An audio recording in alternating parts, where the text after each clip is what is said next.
Okay, welcome in everyone to this week's chapter of Salem by Night. I'm your host, your storyteller, and your dungeon mistress, Viola. It's a pleasure to have you here, and these are my companions, my coterie for tonight's game. Before we dive into any information involving this campaign and a very big, long, girthy episode, let's meet... Girthy.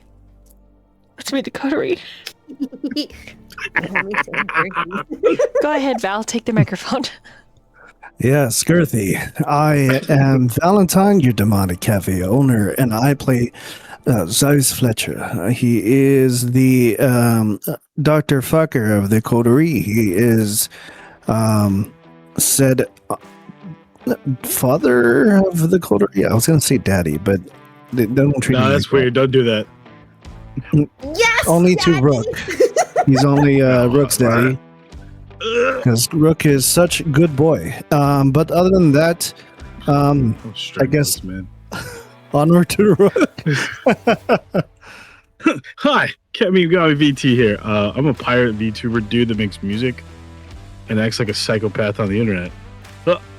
I play Rook, our loudmouth crazy man that's not afraid to stab a dude. Or woman. Or they. He's not indiscriminate. Anyone can catch a stab. I think. He's crazy. I'm sorry. I'm crazy. Spec, I pass it to you.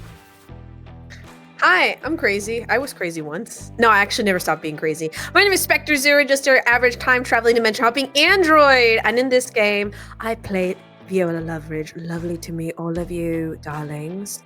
Now we pass it over to the one, the only, the Nat-chan.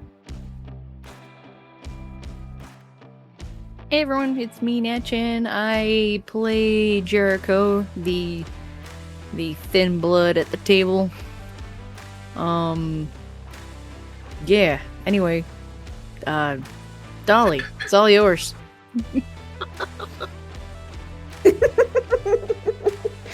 All right, yeah, Stream Elements got it right this time. Look at that. Oh, Wolfman, thank you for the gifted subby. Massive. Hell yeah. Big W! Mm-hmm. Also, Nightwind, you're on a 3-stream streak. Hell yeah. All right.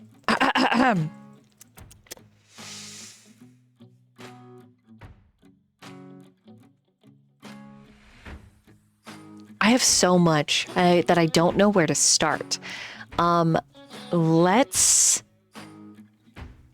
Before we get into the recap and then the secret lore, we can have it be pretty quick, I think, and quite informative.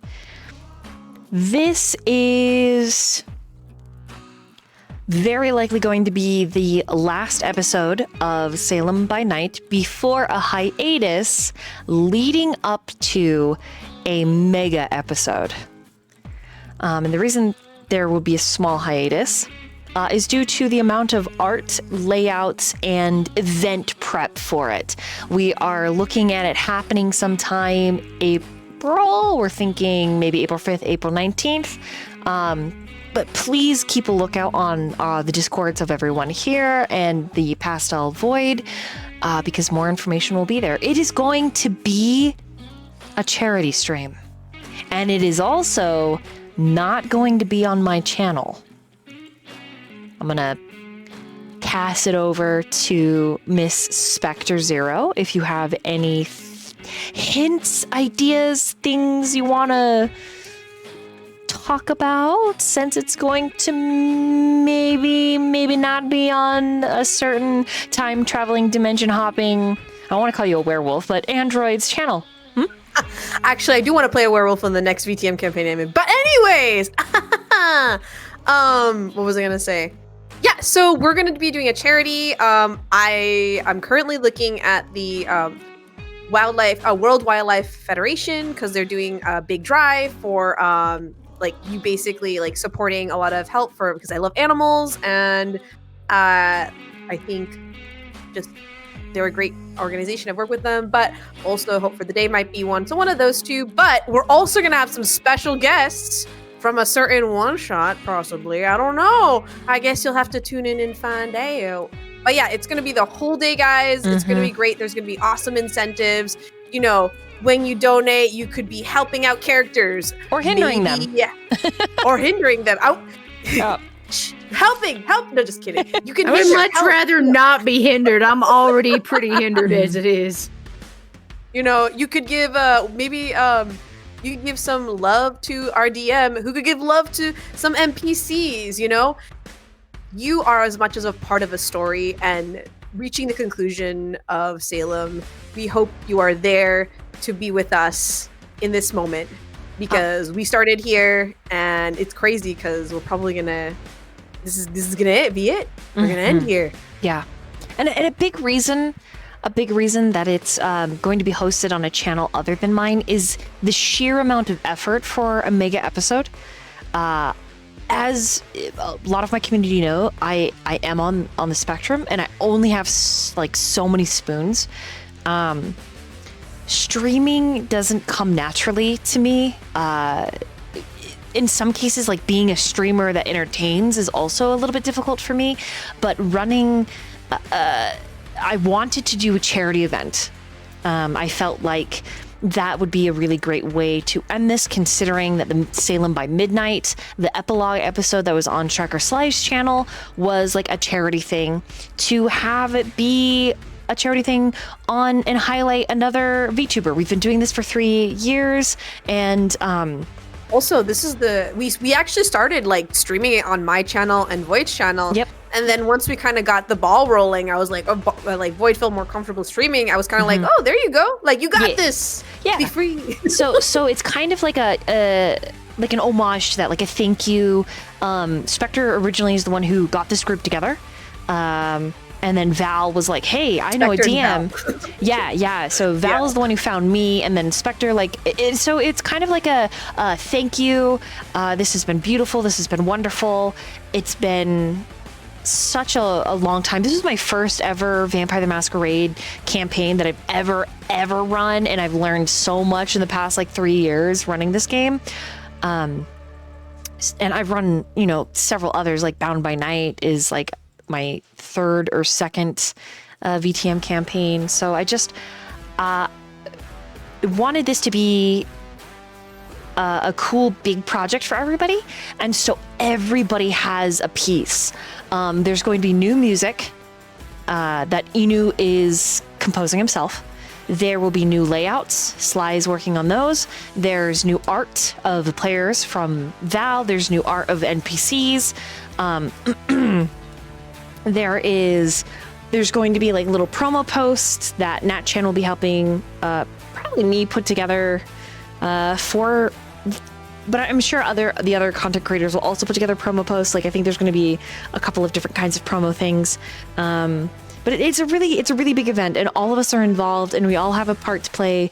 And it's going to be to one of these really great organizations, and Spectre is being very, very gracious and running that for me so that I can focus on the story. Because it is the end, it's the epilogue, it's the wrap up of this long campaign, and so I want to give it a really good farewell and focus all of my intentions on that. On top of, there's going to be 12 players, so it is a huge event. So the coterie is all stepping up, and we're working together to make it phenomenal.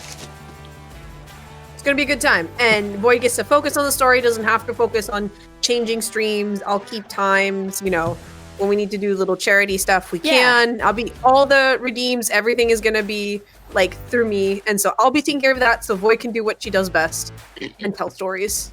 I just manage people. Yeah, I was just really scared, which is that's the reality. I was scared. I am still a little intimidated by running a charity event. Eventually, that is a goal for the Void. The Void channel will run a charity event, and I will very likely ask Spectre to assist me and walk me through the whole process. But for Salem in particular, a couple places that you can do there. Anyway, sorry. I appreciate it. No, thank you, thank you. For Salem in particular, I brought the idea to the group. The group agreed, and they are the superstars of this. They are the ones helping us put all this together and making it awesome and possible and incredible. So that is like the big thing. There's going to be a huge masquerade party with new layouts and new events, and we're going to give to really good causes. Yeah. Yay. I am so excited. It's gonna be a good time. And so it's gonna be all day. So it's a pretty long day. It's probably gonna end up being 8. Last time we did charity session, it was 12 hours. Probably so very if you're similar. in different time Yes. yeah. If you're in different time zones, don't worry. You'll probably catch us at some point. Some point during your day. Yeah, some point during your day, like in the morning, maybe with some tea. Yeah. It's gonna be a good time. Yeah. Yeah. Oh yeah, actually, fun fact, the last time I did a charity with the World Wildlife Federation, I did it for tigers. So I really love them. They help me save tigers. So that's kind of why I'm hoping, and they do have an event going on around that time.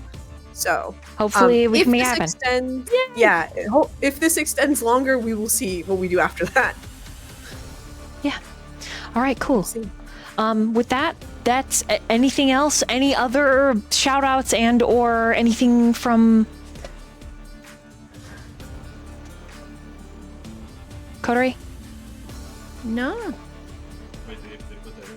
Good job, boobs. I made popcorn. Yay! Okay. I also love boobs and popcorn. Woo! Then let's get into it. Like all chat. What do you guys remember from last time?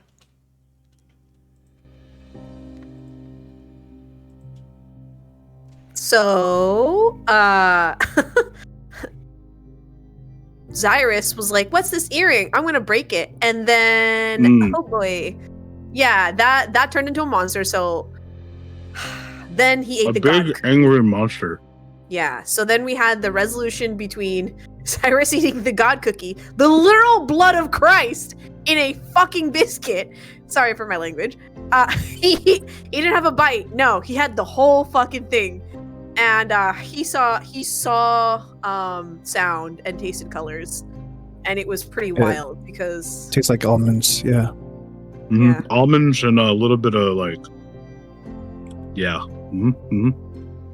so it was all good. So it was the culmination of Mads facing the darkness and the monster within, and embracing that was a part of her. Mhm. And Xirus being Father of the Year and embracing that part of Mads too. And then the coterie rallied around that to save Mads, because Mads is family now. Mads is part of this coterie. And for better or for worse, we're all in this, and we are here to finish this.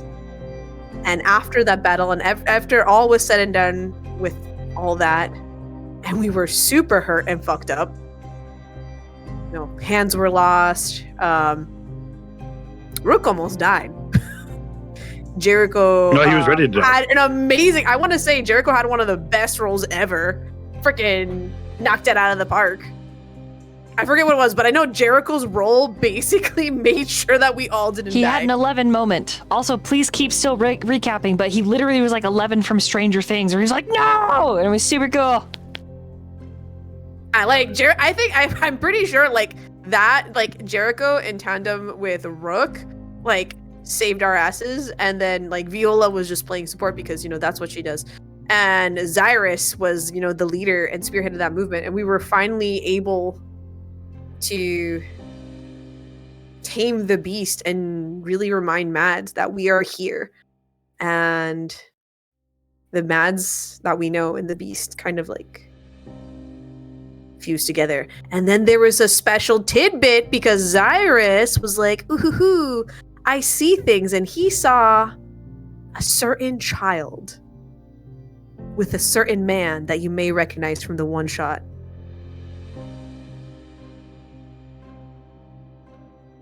And they are the key.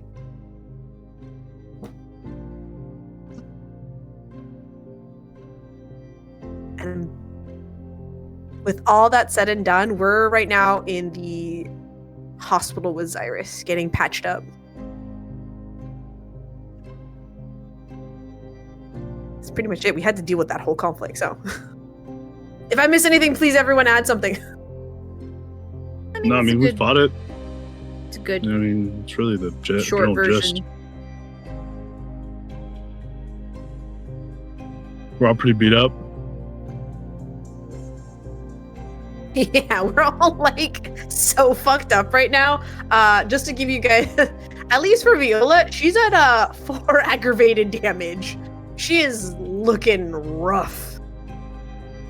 All my damage is willpower from trying to get trying to get that roll. And Such hold a it. good roll. Like that And hold it roll was the pivotal though.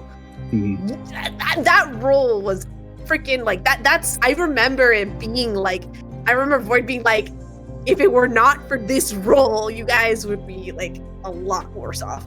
Like it was important. It was very, use very the force. important. The force was Oh, strong. I fired a gun. It was funny. Well, because Jericho held him, and then because of that, like Rook, you were able to do stuff. That's why.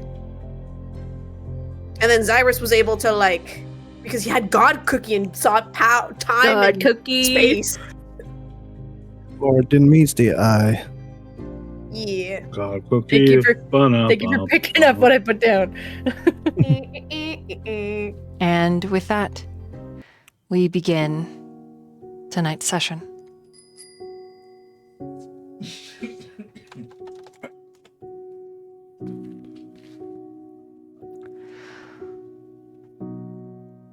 The question I have for Jericho is, would you go? Would you go to the assumed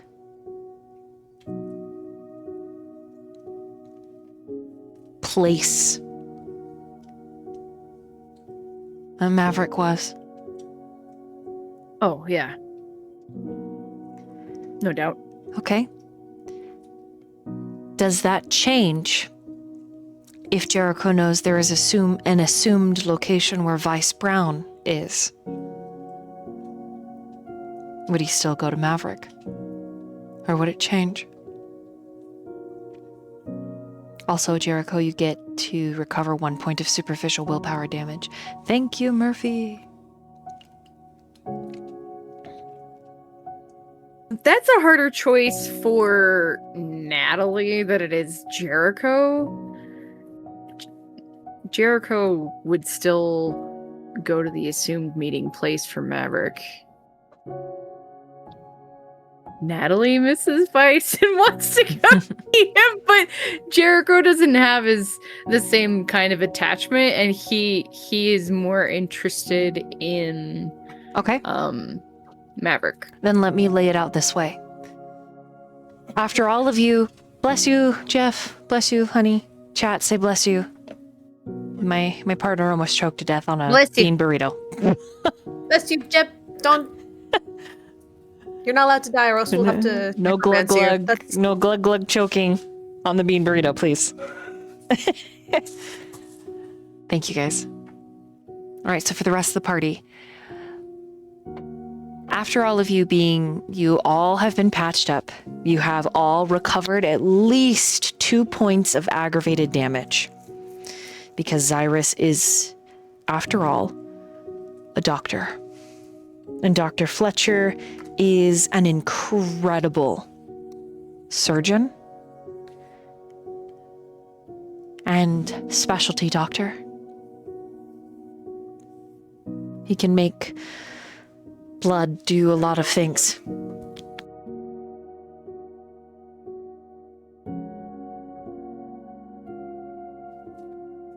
So the rest of the coterie, because we're going to let Jericho go, right? But you're basically going to split up. Unless you convince Jericho not to go, but I don't think that's going to happen. So here's Andy sends you a new location. Not up north. Not at that cabin where she said, quote unquote, Vice could be.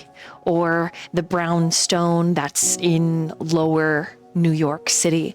In fact, she sends you to a home that you are all too familiar with, this ping, Xirus. When she sends it to you, it is the home that burned down in season 1. The very same.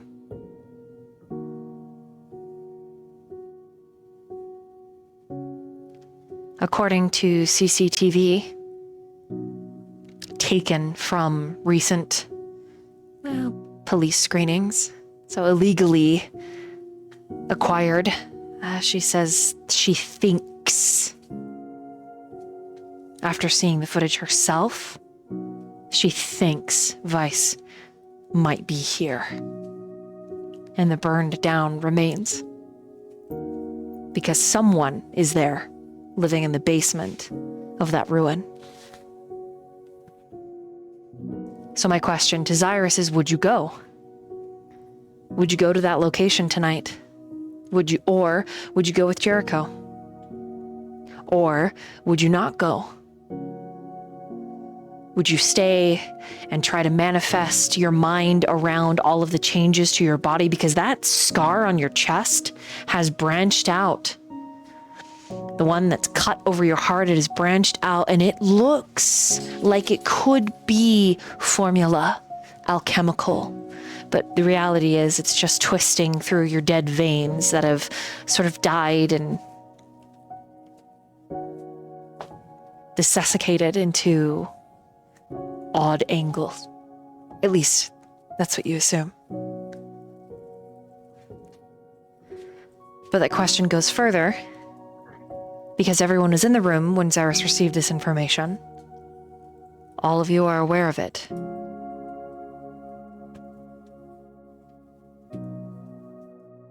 So what would the coterie do? Viola is gonna go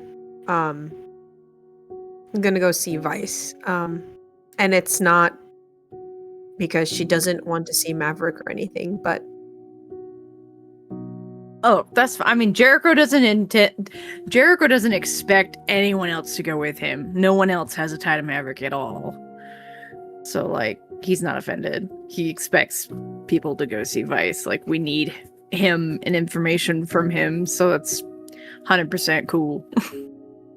yeah. Me, the player, feels bad because me, the player, actually wants to go down see the Mill Maverick thing done. But Viola definitely wants to. It's more about leaving Jericho alone in this moment, right?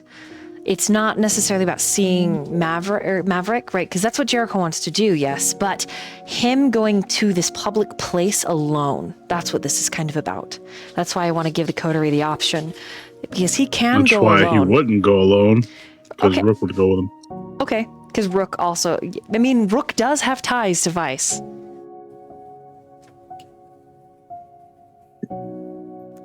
That's true, But you are the bodyguard. A good teammate, I kind of got to do my job. Correct.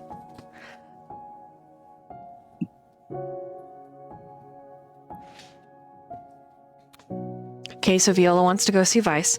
Yes, that is the place where he did all that demon stuff and it burned. Yes, that's the place where Lazarus was dying. Yes, it is a significant place in the campaign.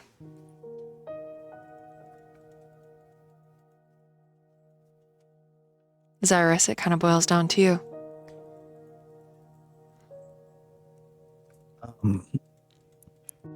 Xirus would look at Viola. Do you think you can handle this, Viola?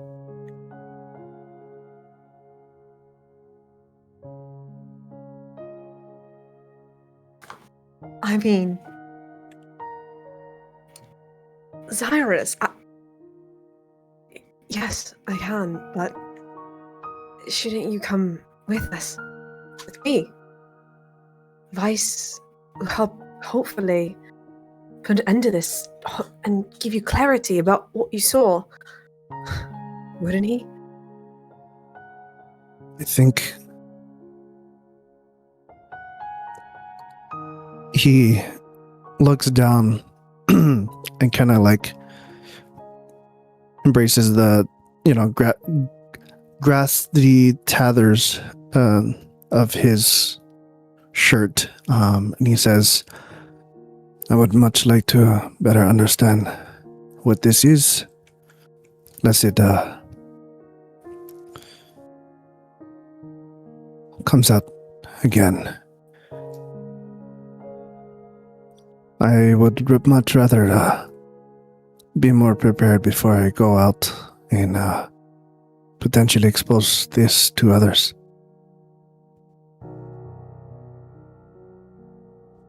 But you have grown. He looks at you and he walks up to you and he puts his hand on your head. You are your own. You have your own choices now. And I trust you. You think you can handle that? Of course, Xirus. I'll take care of it. You just take care of yourself, okay? Don't want you going all Jesus, demon, everywhere tomorrow. Tomorrow's a big day. You need to be prepared. There's a pretty big cookie and I don't normally eat cookies, so.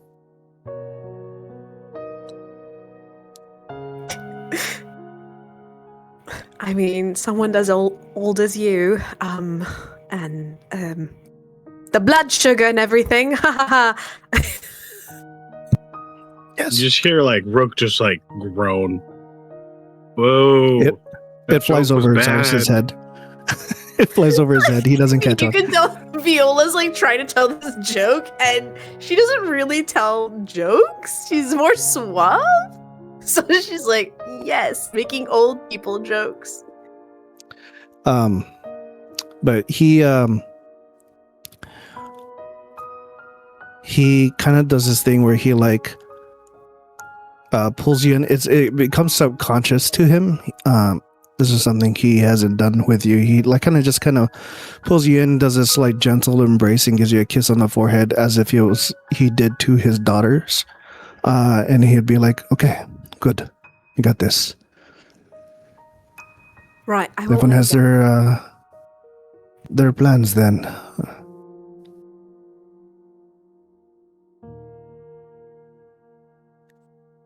More or less. Suppose so. Bishop will go with Viola. I was about to say that. He makes eye contact with Rook, and there's a moment of unspoken communication. Ends with Bishop nodding and moving to stand behind Viola. And he's got a shiner, his eyes all bruised and his lip is cut, and but he's largely unharmed otherwise.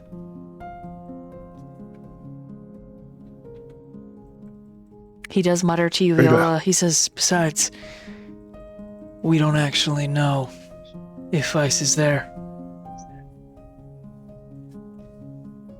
Right, and I haven't gotten in contact with McCoy or Carter, any of them. Well, I'm quite worried actually now, because Marquis hasn't showed up, and it's been quite a while.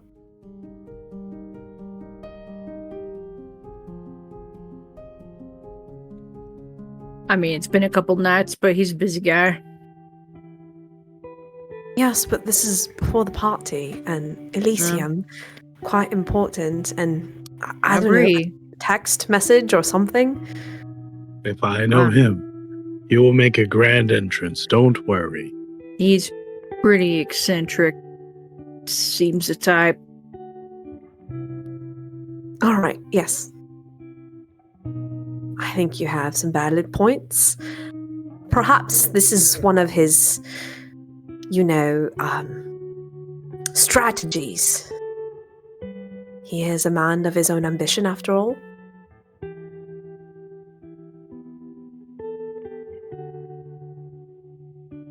There's a moment of hush that goes about the coterie.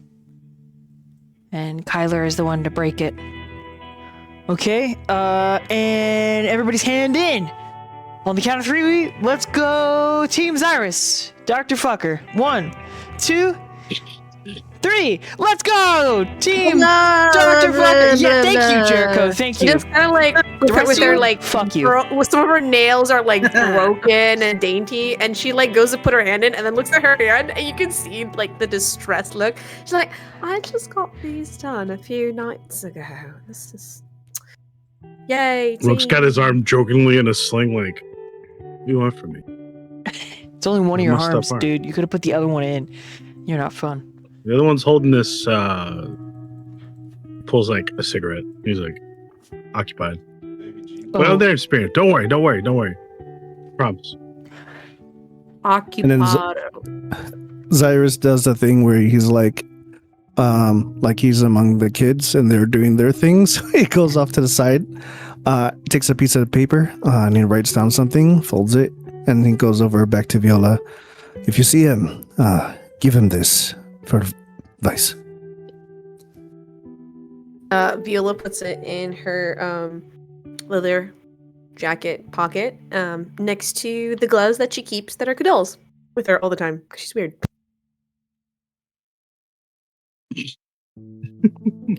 Very well.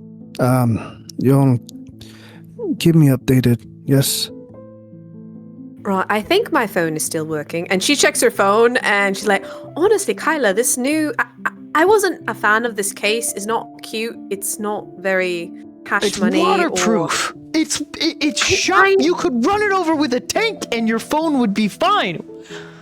See, But he's look right. at it, Effectiveness. It's not cute. It's not like, look Put at a this. It's not pink fashion sticker or on cash it. money. I was- Purple, It's not blue, Gucci. You know, I wanted anything. some more like branding. Oh my god. People see Give me walking that. around with this and I'll they think fix I'm it. poor, You okay? what do you want? Swarovski? No, I'm saying Crystals? I'm saying it's still work.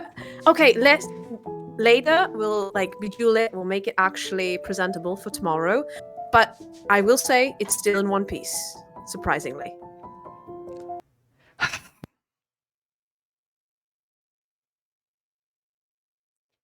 It's not surprising. That's why we have those the cases are indestructible. I made them myself. Okay. You know what? Efficiency.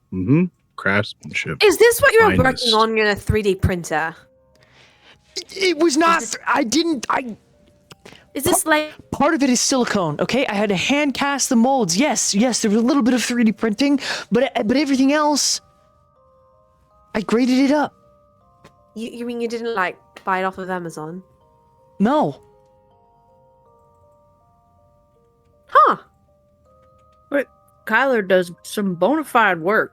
He's very talented. Bona fide work. That's what I do. I did not say Just let me boner. have this. Please just let me have this. All right. My shit doesn't all right. work anymore. Jericho, please just let me have this. Thank you. Yeah, that's what I said. What do you mean it doesn't work? You just have to, do some. Okay, we're not gonna have this Blood thing. conversation. You have never struggled I with can ED. teach you how to don't know work. what it's like. You're not a male vampire. We're leaving. Come on, let's go. Is it because he lost his computer system OS? Leave me alone! Leave me alone! I got a really good present for you later. Don't worry, it'll all get better. We're gonna do big vampire Viagra. My OS! Oh! Now, for those of you wondering, I mean, his OS no, system literally sounds like Mads O'Shea. Granted, she is here in the flesh, but she is not his girlfriend. So to speak. Yeah.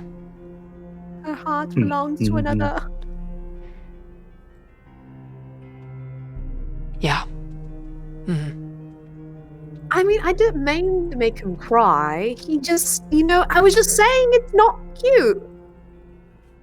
Bishop snorts and says, I don't think he's crying That's what. because of a phone case. Do you have any more cigarettes, Rook, before I go? Please say yes. He's like, this pack got smashed, but they're still good. I rolled them. He takes them out and exchanges a couple papers with you, because many of them he's going to have to re-roll. Says thanks, put them in his pocket. And he tells Viola, I'll meet you outside when you're ready. All right, thank you. Bishop, please get the car ready. And she goes to Rook, is like, is he a chauffeur? Like, he can drive, right? Like, I know he's driven He's before. the one who drives me. I Okay. can't drive. Right. Be real, that gent looks like a man that could Do a lot of things. successfully high speed. Yes, that exactly. But He's the one that we use to drive the car. I shoot out the car. That's how that works. Right. Team dynamic. And is he your, like, boyfriend now? No, it's my brother. Oh, your Hello? brother. Okay. Right. Blood brother. Family. Oh. Like, what do you like? Oh. I thought it was like blood and, like that show, Peaky Blinders, when they're like, we're blood brother, like, handshake, mafia thing. Viola. You know he's my goal, right? Yes. So you ghoul's your own sibling is He's not Interesting. really my sibling. okay. Yeah. Okay. Okay. We're basically brothers. Right. Chosen family. I get it. I'm gonna go now. If you need me, takes the brick of a phone. You can reach me here. Puts it back in, luckily, one of her big buckets and leaves.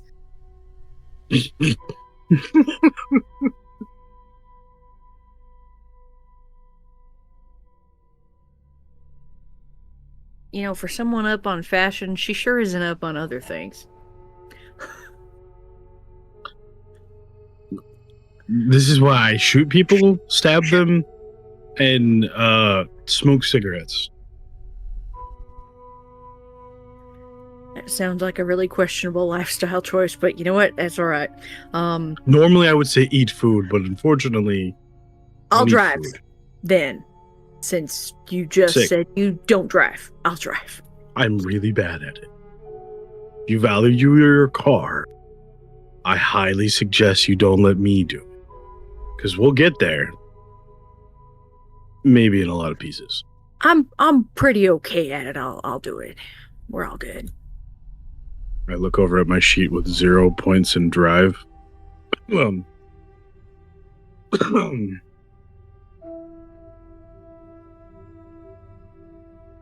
And we will head our way. Kyler is staying, and he says he'll catch up. He verifies what cemetery area you're going to. Gives you a little hug. Says, I'll be there soon. I gotta talk to Xirus about a couple things. Kinda. Kinda. Yeah, it's either gonna go really, really, really well, or I am not gonna be his child anymore, and he's gonna erase the fact that I ever existed from anyone's mind. Those are two very different. That's a very extreme. Yeah, I mean, he's an extreme guy.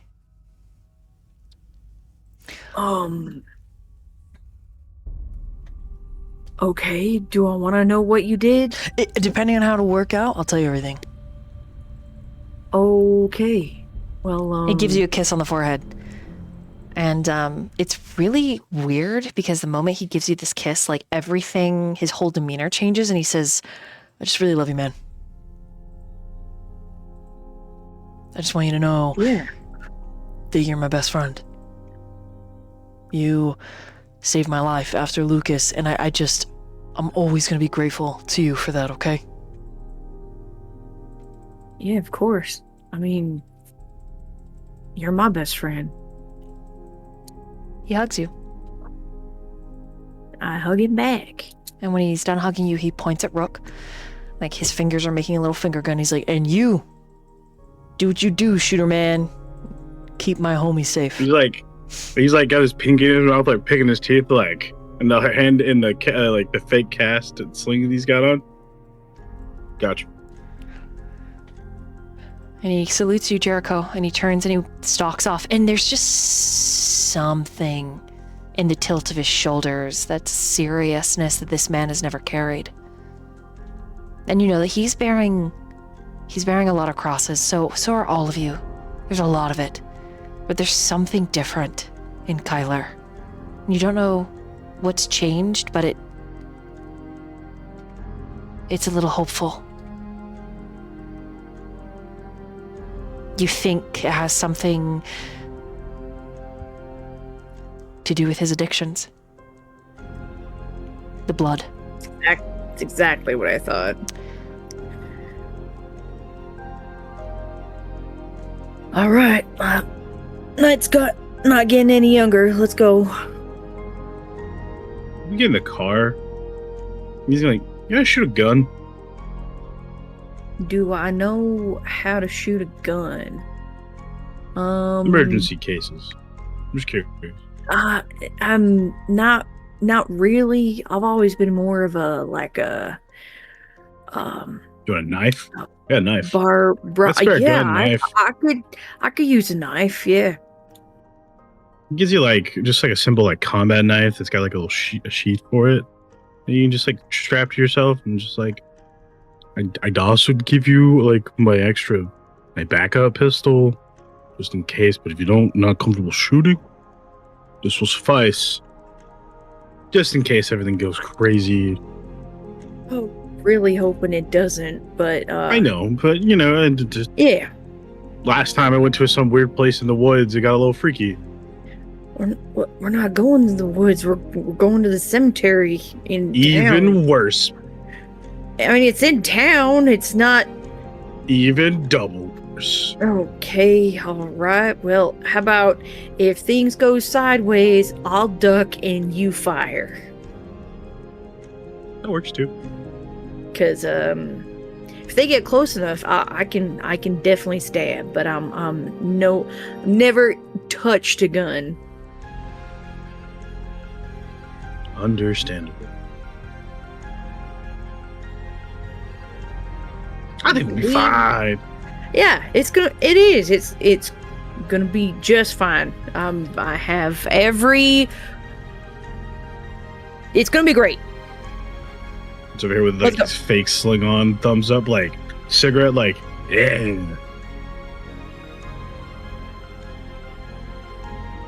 And we go. Meanwhile, Viola, you come around.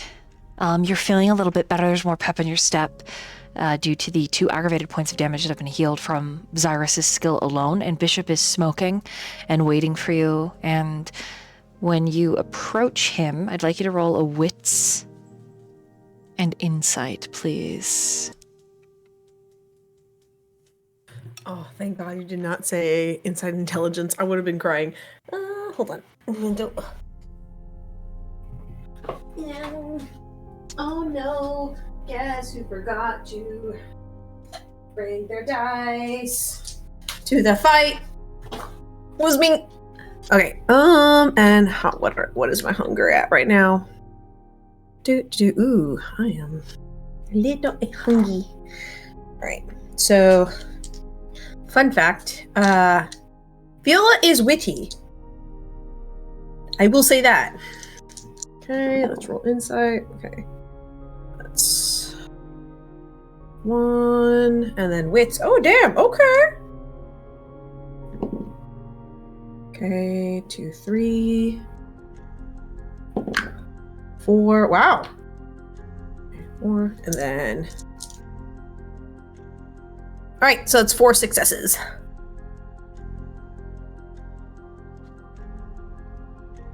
This man, it's the kindred in you. It's the beast. It's always on the lookout for prey. But in particular, it's on the lookout for those that can be socially manipulated. As a Toreador, there's just a level of competency with social combat, and you can tell that Bishop would be someone wonderful to host social combat with. However, what you're noticing now is that he's in distress, but he's like boiling. He's not going to talk about it unless it's brought up, but he is boiling with a desire to talk about it. What? You're not sure, but the beast in you wants to know, mostly because she's quite hungry, and Bishop is a ghoul. Oh no. Okay. Viola completely taking advantage of the situation because she's kindred. She'll be like, so, thank you for driving. We should be off then. And once they get in the car and he starts driving, this is where she, because that's her trap, can go many places. She says, how did you and Rook meet? You can see his gaze flicker in the rearview mirror to look at you and then back to the road. He's quite the smooth driver. And he says, work. We run the same circles.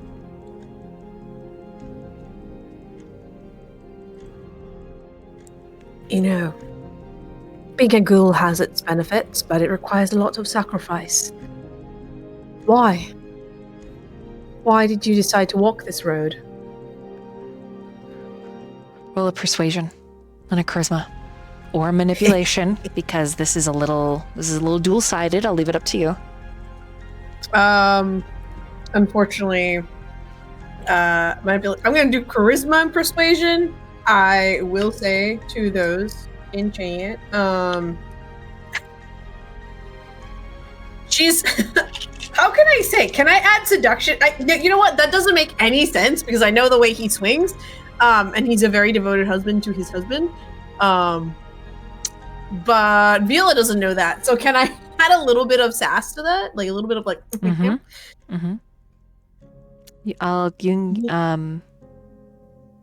She doesn't know. She's not smart. Okay. Go ahead and add 2 dice because he's not strictly into men. Okay. Yeah. The beast is coming out and she is hungry. Oh shit. Damn. Okay. Wow. All right. That was sad. Okay. Hold on. All right. So never mind. I got a crit, but then I got a skull, so it doesn't count. Okay. 1, 2, 3. Can I reroll that? You can. You can use a chat willpower to reroll. I'm gonna use thanks, Wolfman. I got 3.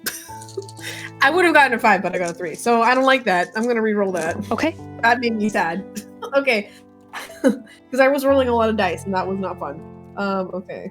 1, 2, 3, 4, 5. Okay, 6. Okay, and remind me exactly what you said as well. How'd you get into this? Like why did you want to become a ghoul, basically? Like, because she knows how much the sacrifice it requires. So why would he want to even become a ghoul? Power. Almost eternal life.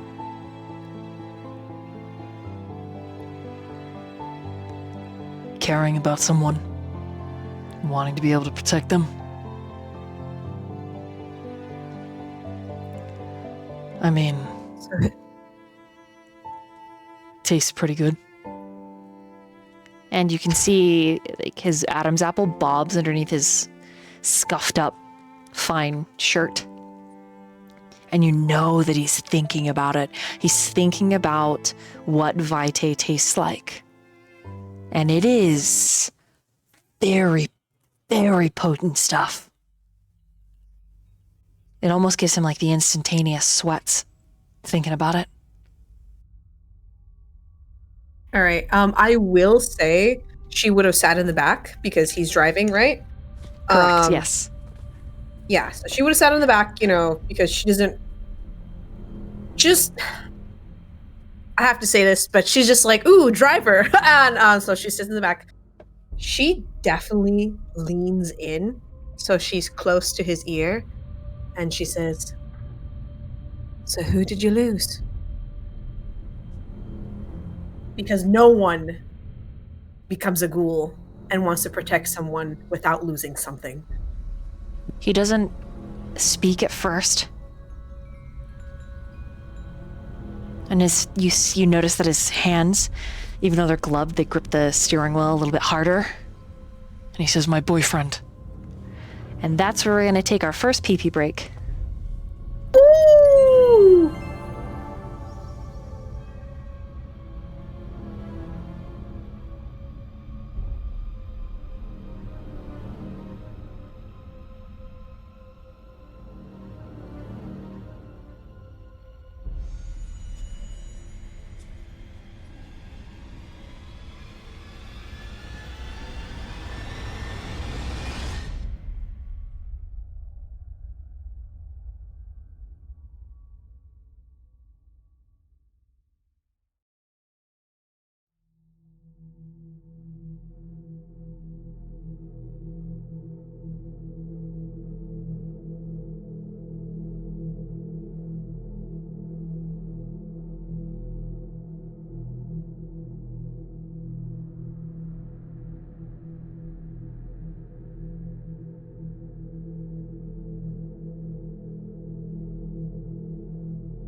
And we are back.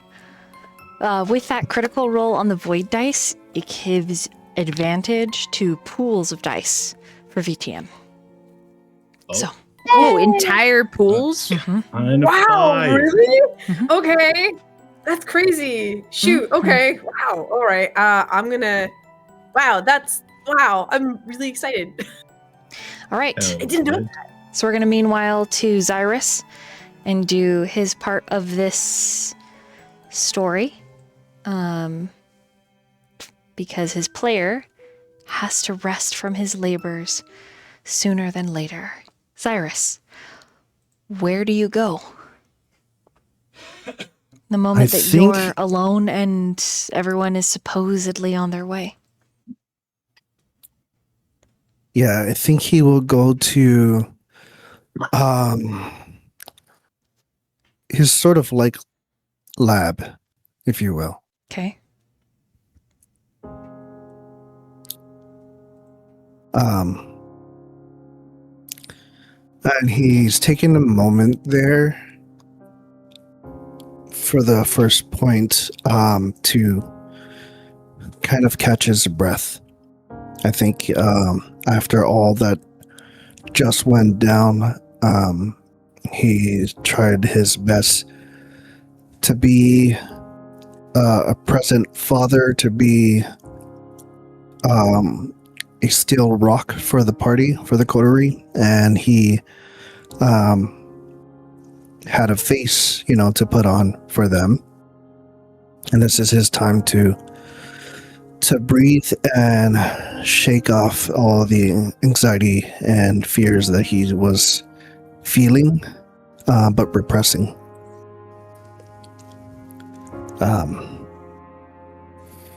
So he pours himself a glass of whiskey, and he's trying to still his hand.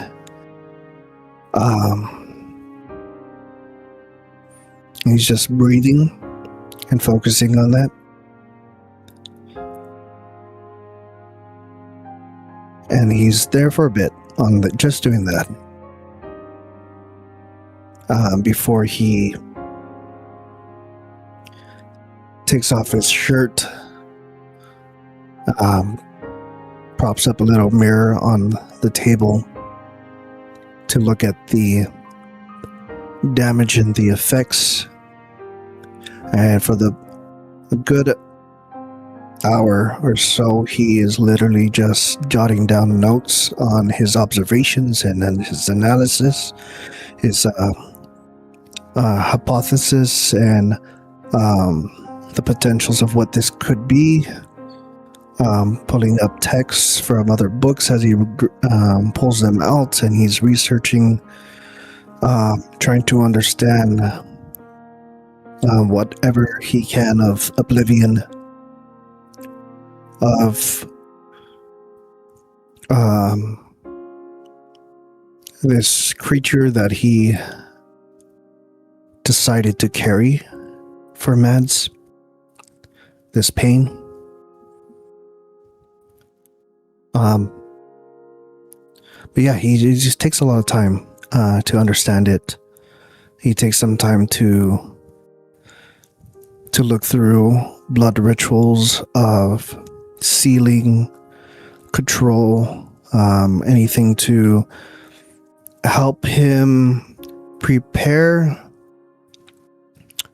to not become a liability for the coterie in the future that they have planned for Salem and for their families and friends. So that when the day comes, he is ready to be what they need to be to protect them. Roll an intelligence and an occult. Intelligence and occult. Okay.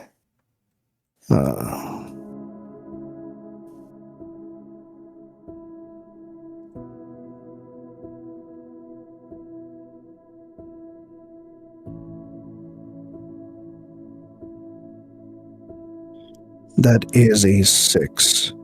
Messy critical. You go to the archives in your home for this information.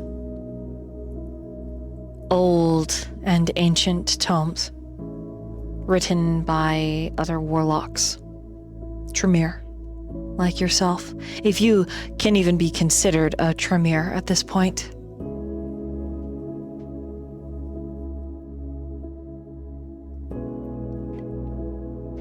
The book that you find,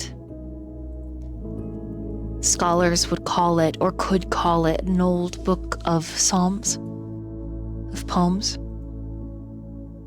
meant to be sung in a very particular cadence, but these are more hermetic,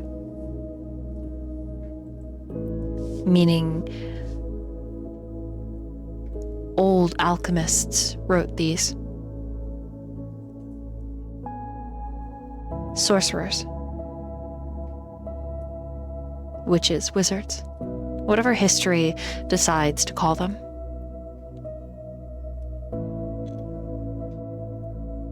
It's esoteric, and what you find on the blood of the lamb and its healing properties isn't as much as you want. The messy part of this critical is that it's frustrating to your beast. Frustrating in a way that there isn't direct notion that you have to think about it, that you have to put the pieces together yourself. And there's even more that you're going to have to track down, especially after you've already taken samples, but those samples within 40 minutes. The blood was gone. Literally evaporated. Turned to ash and nothing else.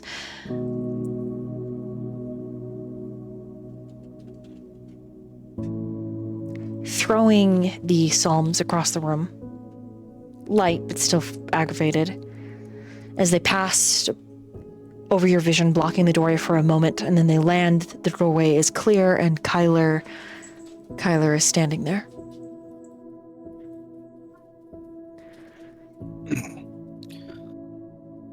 He clears his throat and he looks up.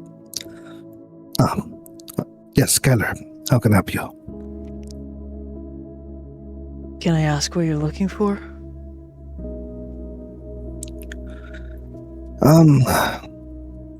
Information, mostly.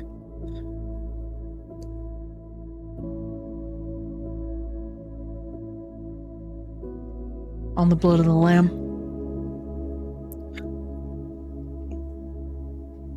On everything, my boy. But you know, information is difficult to find.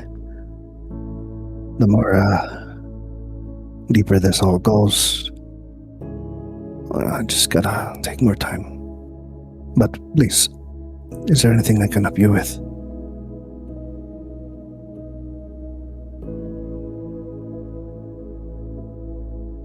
I can help you look. I'm smart. Pretty good with my fingers. And I can help you look. But you're right, I do have something I want to talk to you about.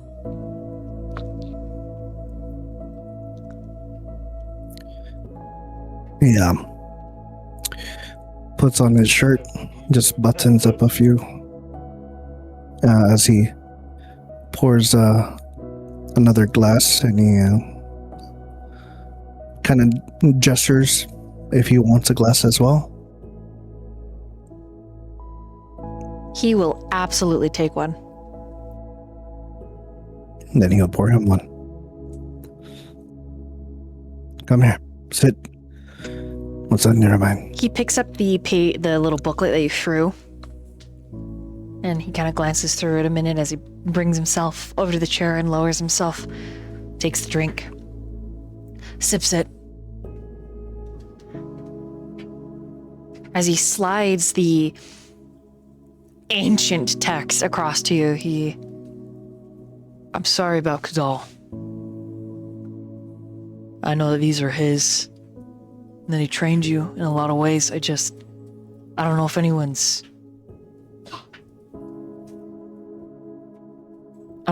said sorry about what happened. He doesn't make eye contact. He's kind of looking up into a blank space as he drinks. And he just says, it was his choice. I know it doesn't make it any easier.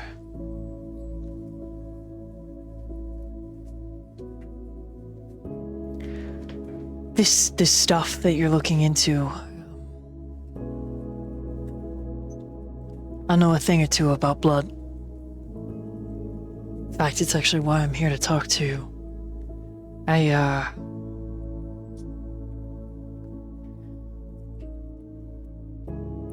This is really hard. This is really hard.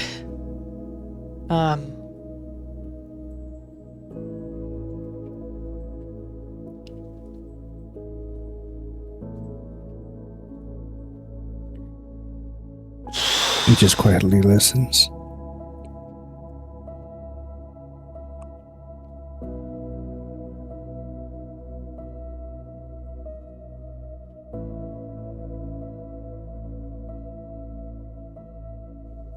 I might have fucked up.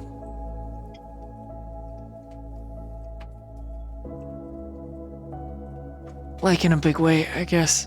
Maybe. Probably.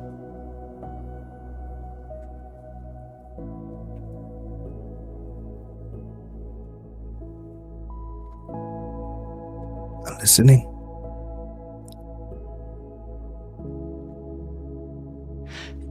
Are you familiar with the circulatory system? There's one that operates down south in New York City, and they acquire blood for kindred in it. There's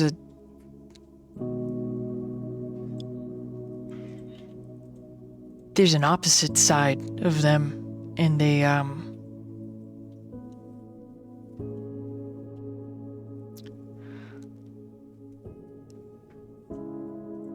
I don't think they're the good guys.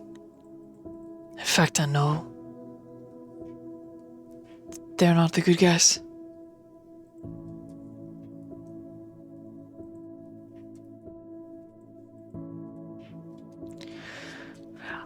At first I went looking for information, like I wanted to help you. I knew that you were trying to find a cure. I knew that everything that you did that surrounded DNA and like hemoglobin, it counts, and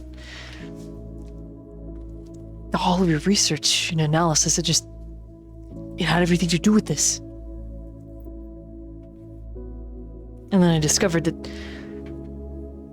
part of the reason that you went into hiding was because this other black market group got a hold of some of your papers, and then they worked with the Second Inquisition, and the chemical beheadings, they all started because of your work. And that's why you never wanted to be Baron in the first place. I get that. I get it. I thought I was helping, going to these clubs that they own and investigating, and I just got curious, I guess. Sad too, I don't know.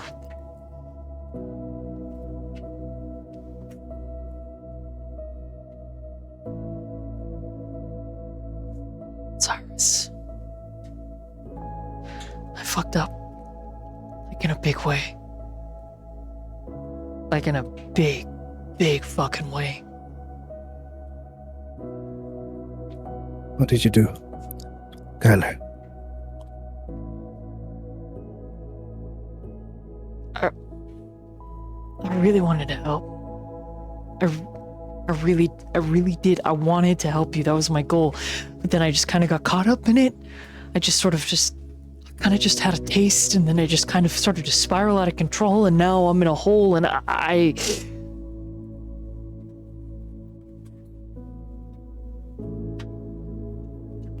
don't want it to reflect poorly on you. I don't want you to get in trouble in any way for the shit that I'm doing, because I'm the one who did it. It was my choice, and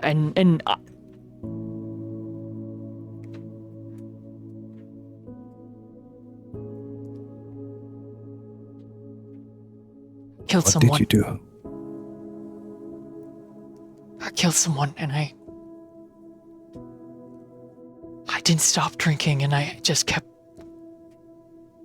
going.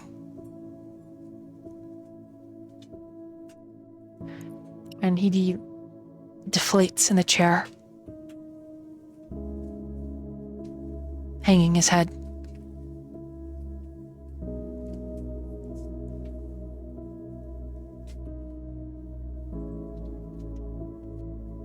Who's this person?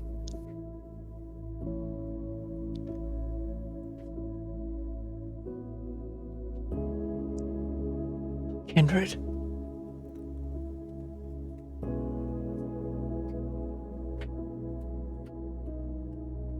Someone know about this? Others? Yeah. Yeah, they know, and it's on tape, and...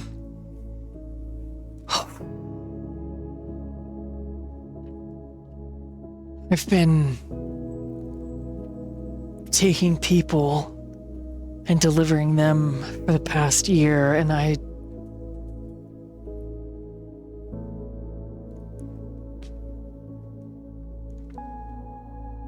you know the old They fucking have you. the burger place when Marquis was there, and like little Tony and Jericho. I don't want anybody that I care about to get caught up in this. Okay, I'm fine, but I'm not Xirus. And I don't even want you to clean it up. I don't know what my options are, and we're going to the Masquerade, and he's gonna be there. The boss, he's gonna be there, and he's gonna be wearing your colors, Xirus, and I didn't want to be a pussy. I don't want to be a fucking bitch who hid it all from you. So Who is it? The boss. he's an old ass Nosferatu.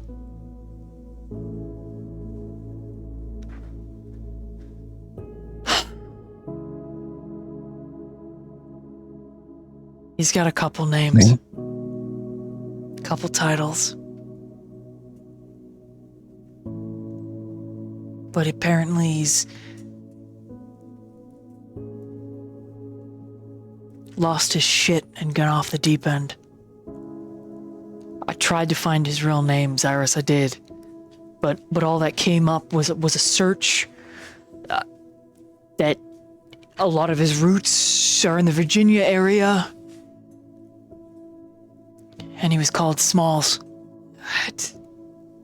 But he runs the whole fucking thing.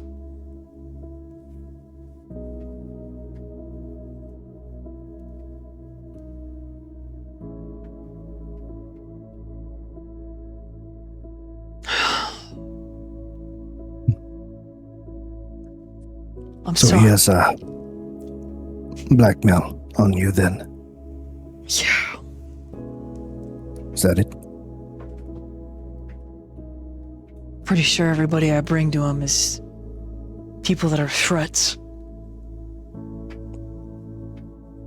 To him, his empire.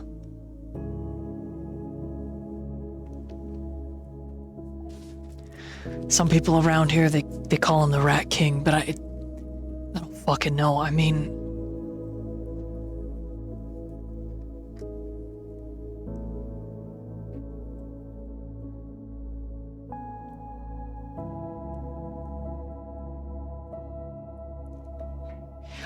Yeah. It's quiet for a second. I'm really sorry, Xirus. I mean, if you want to punish me, I get it. I'll take it. I'm fucked up, and I know. I know I ruined it all.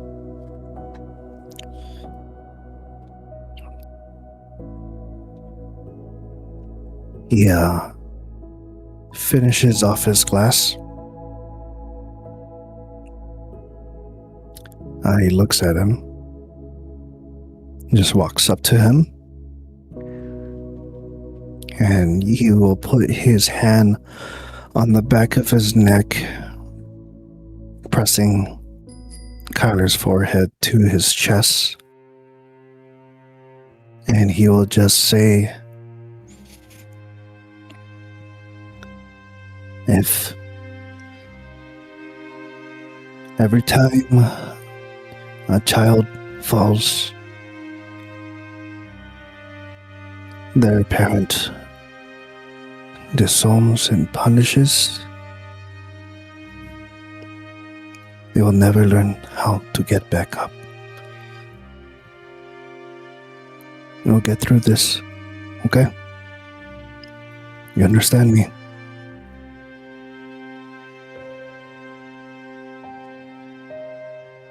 Yes, I get it. I understand.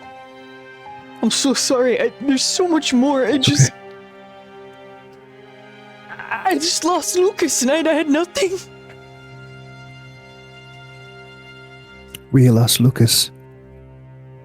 Good. He clings to you and he slides to his knees out of the chair and he just screams, "I'm so fucking sorry." He tightens the grip on the back of his neck and just holds him. And he says, "That's it. I know, my boy."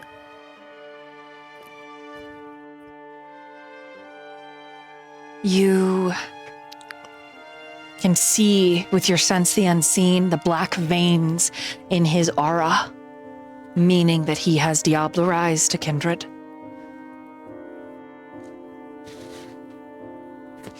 What you know of Smalls, Xirus, is not a lot, but he is a kindred as old as Kadal, and he is a little mutant.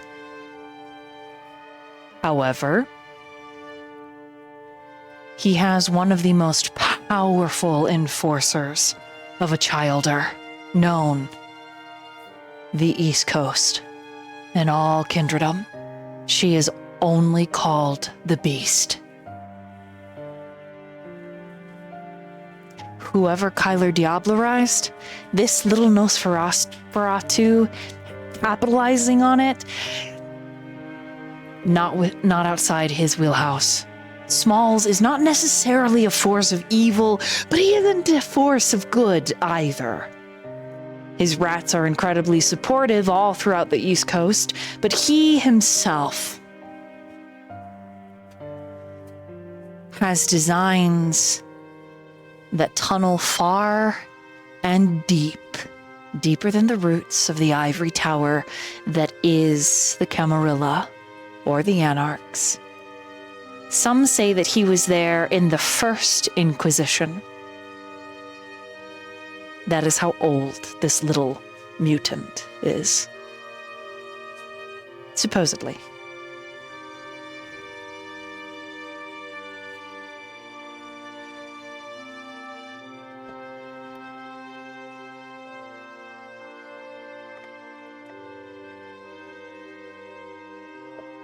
He just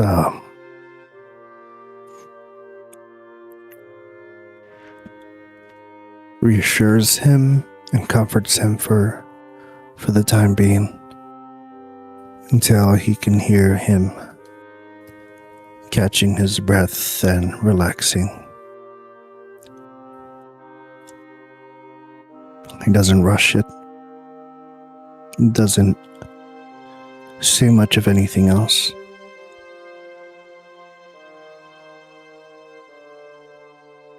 When he is finished, he is still and quiet.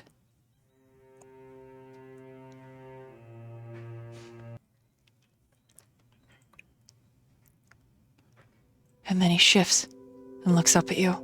His eyes are so brilliantly colored because of the tears. And he says, You're wondering what ingesting the blood of the lamb is going to do to you, right?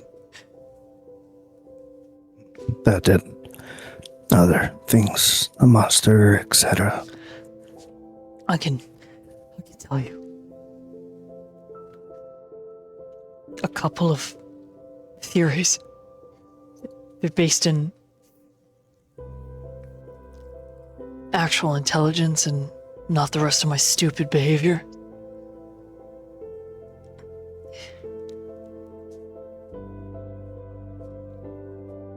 You've been doing research then?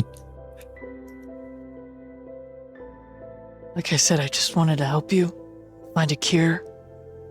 Yeah. And remember that trip I took to Florida? Last year, I met some people who could help.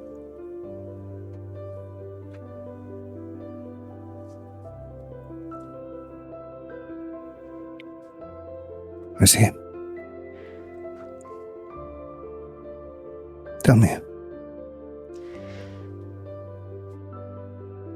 You see, he kind of like, as if not trying to like bring more attention to reopen all that pain that we just let out. He just starts talking casually, as if they were back to working on anything they've worked on together in his time, and very like open-minded mentor kind of energy, giving him like showing him what he's seen in the books and what he's been taking notes of, and like very openly welcoming into the to what he's been working on. So after several more tense moments and communicating, etc., Kyler explains. And so she was saying that this whole amalgam has kind of happened before with other kindred, but differently, right? Because it's diluted in that bloodline, but you getting it from the source, I would say 3 days. You have 3 days. And then and then we'll see. 2 days till. Look in your private chat. What? That's what he just said to you.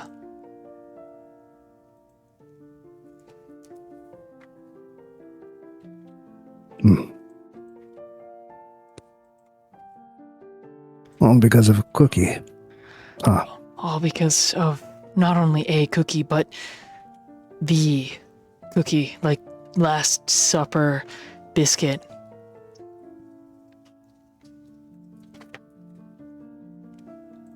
I mean, the fact that Kidal gave you that at all is fucking crazy.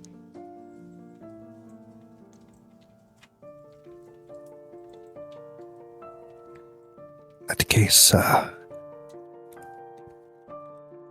we need to make sure this Elysium falls in our favor. Yes? Exactly.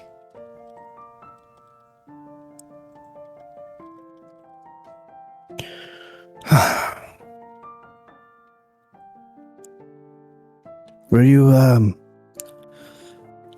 going to join any of the others? No. I thought about it, but I think I'd rather stay here and help you, if that's okay. Unless you want me to... I could leave, give you your time.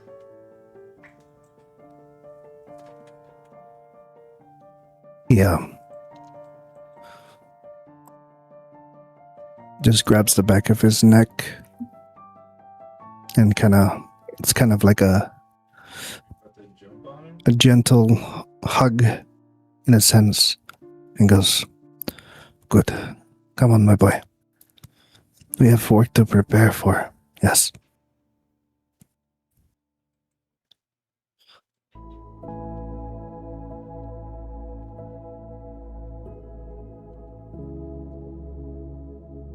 Okay. And so long as you don't kick him out, he's going to help you. Search. Montage. And prepare and montage. Mhm. Yeah. Tinker, tinker, bang, bang, click, click, writes notes. Yeah. All of that. Yeah. In the middle of this montage, you'll get a phone call. But before that, we're going to meanwhile to where the phone call happens first. Viola, you're in the middle of your conversation with Bishop when Carter calls you.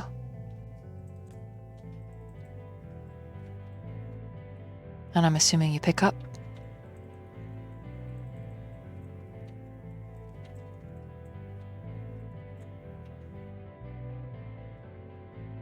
Viola, are you there? Viola? Spec. Viola. Oh my god, I was, I was like, I'm talking, and I was like, wait, why am I muted? All right, she does pick it up and she goes, hello. She could be like, hello, Carter. Hey. Sorry about the not calling thing. Is everything all right? Nope. Not even remotely close.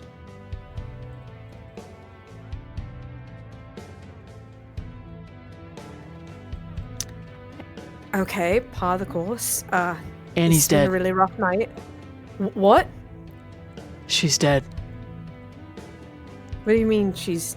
I mean... What happened? He explains.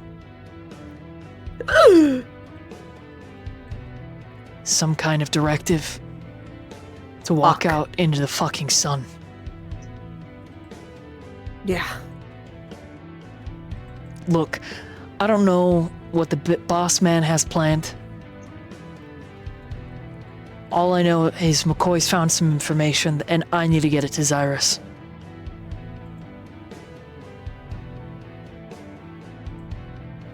Okay. Is there any secure line you can send it? Secure electronic, or do you need us Look, to pick it up personally? I'm not McCoy. I don't know that shit. I just... Espionage and acquisition. That's what I do. McCoy's the brains. But he's... I don't want to bother him. Okay? So I don't know. I don't know. There's just a thing that he told me I need to send to Xirus, and I need to tell him.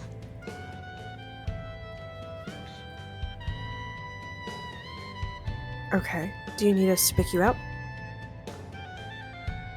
I don't really want to be Okay. far from him, considering he was there when she burned to death. All right. Yeah. And he does explain that she was still living, and he put her. He insinuates that she was. Yeah, he lays it all out for you. And you can Yeah, tell that he's probably not managing the fact that that happened well, but he's in a mode of just professionalism. But the beast, like it sensed something with Bishop, it senses something.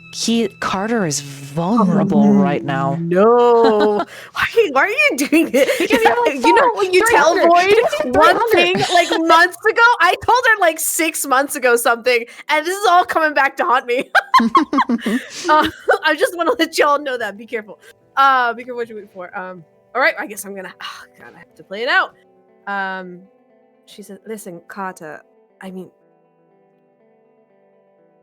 I can give you Xirus' number, but I would really like to meet you as well, just to make sure everything is all right." Sure. He gives you Listen, the Motel 6 address. Okay, and I can, I'll let Xirus know what's going on. And for me to clarify, because I'm apparently having brain problems today, he wants to meet Viola first, or does he want with Xirus there at that motel, or would he prefer that just for Viola to give Xirus' number so that that information can be sent?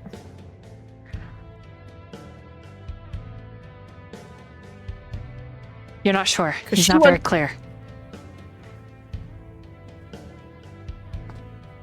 How far of a detour is this? A little bit. Because the ruins of the burned cabin, they are like beyond suburbia Salem. They're like Yeah. kind of in the woods. So, So it's one or the other? I mean, it's kind of like on the way because you have to leave the city anyway, but like it is sort of a sneaky choice. It leans into your beast to make the choice to stop and see him, which is maybe not a good thing, maybe not a bad thing. Me as the player is curious. But I will say, Viola has 8 humanity, which is the first time in the past 2 sessions. Mm-hmm. Do I have to make this decision now? How soon will he be there? Or is he already there? Like, I guess you think he literally might already be there with like McCoy and Adrian? Okay. He says, I don't know everything the Marquis is going through.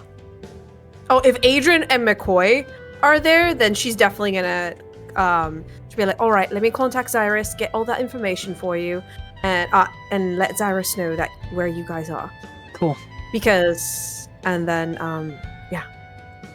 Adrian and McCoy are there, then she's like, okay, this is straight up. This is not him being by himself. Because again, her beast is weird. Sorry, chat, but she's kind of toxic. Her beast is like, okay, there's more than one person there. I can't really handle all 3 of them. I can handle like Adrian, but not McCoy. He's weird, and he's doing emotional stuff. He's sad right now.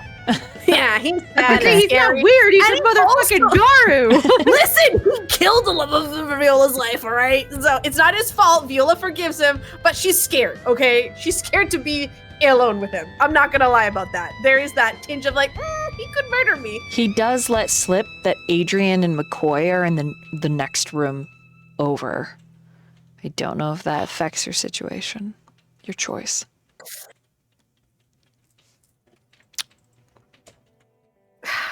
All right, and it's on the way, right? Ish. Yeah. Ish. Mm-hmm.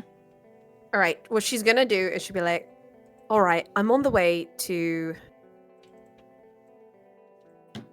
I need to do something quite important, but do I think I could like drive to Vice and then do this, or No, Vice is like super far out of town. Like that harsh? Yeah. Okay, because this is kind of if this is information regarding Elizabeth, then she would prioritize that. Correct. And also, the beast thing. So okay, like the whole reason you were hunting down McCoy, Coy, his little like fish online name, was because he has the digital blueprint of a lot of shit about Elizabeth. Yeah, and in Viola's mind, like if they find Vice, great, but this is more important because they always planned like if we find Vice, awesome, but if we don't have Vice, we already have a contingency for that. Correct. So she's gonna be like, all right, I'll come meet you. I'll let Xirus know immediately, and thank you. And I'm sorry. That must have been quite hard on you. He just grunts, not wanting to talk about it. I'll see you soon. All right. And she hangs up, and she, Bishop, having listened to that, let me give you the next destination. Sorry, a little bit of a detour, and then calls Xirus. Calls Xirus. All right, Xirus, in the middle of your montage, you get a phone call from Viola. Ring, ring. Ring a ring. Ring, ring, telephone. Right. It's more like paging Dr. Fucker, Paging Dr. Fucker. And yes, this is he. Hello, Dad. Anyways, sorry, serious. She's hungry. Yeah, and she is very hungry. She's being weird. Oh God, brain is being weird. And putting all that aside, Danny, whoever's editing this, she does go into serious, and she's like, "Listen, I got a call from Carter, and it's bad." And she explains everything that happened to Annie. And TLDR for the player Val, Annie basically was commanded to walk into the sun and died very painfully. It was very bad. And Carter, did his thing. And she does say, McCoy has information. The whole reason that her whole network, the Matrix, everything. This could be exactly the final piece to bringing her down. And afterwards, you can go back to your work or continue going out with me to see Vice, but This is important, Xirus. First, how are the boys? I know they cared about her. Not good, I'm afraid. It's hard. I've never seen such brutality, and of course, we've seen Elizabeth at her worst, but they just entered this world. Not even a week, 2.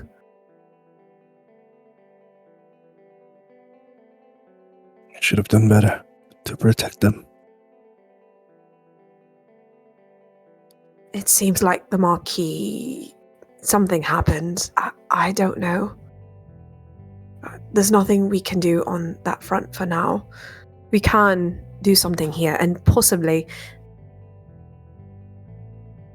this could help all of us. Not just our group, but the Marquis or anybody with ties to Elizabeth who are trapped because of her threats. Right. So tell me again, what is this information he has? He has an entire matrix, like a digital blueprint of everything. That is her organization. And where is he now? He is right now at this motel and gives you the whole address, texts you the address, and she's like, I'm heading there right now. I'll be ahead, but they would like to talk to you.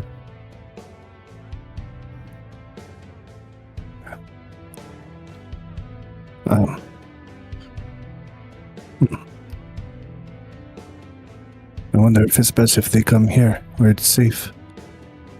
I don't think they want to be far from the Marquis, especially since it seems that they don't know the state that... I don't know the state of the Marquis, and it seems like they're very worried about going too far.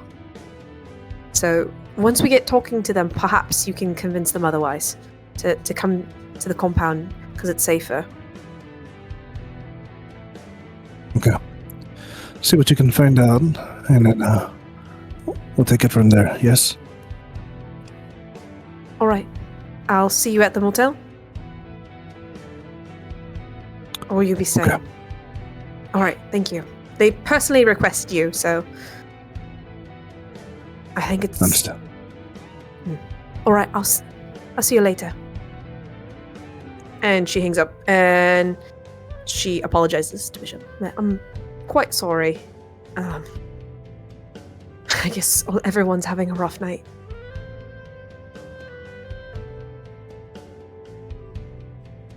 Bishop says nothing. He just drives. She was about to ask him, and I guess you're having a rough night as well. Everybody is. I'm not special. No, but you shake a soda pop bottle long enough, it's gonna pop. Do you tell yourself that? He looks at you in the mirror. With your hunger? Clever. He just gives you a little winning, doesn't reach his eyes smile.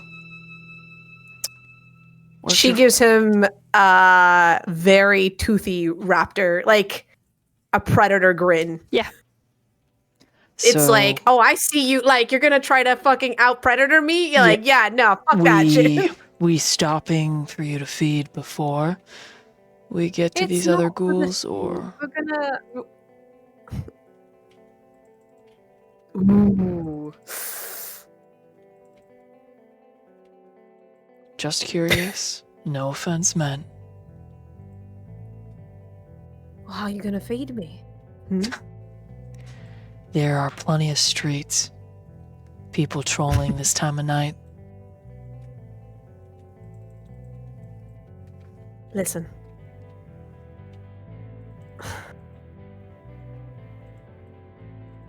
I don't feed in that way. Trust me. You do not want me to feed. And I don't want to disrespect you.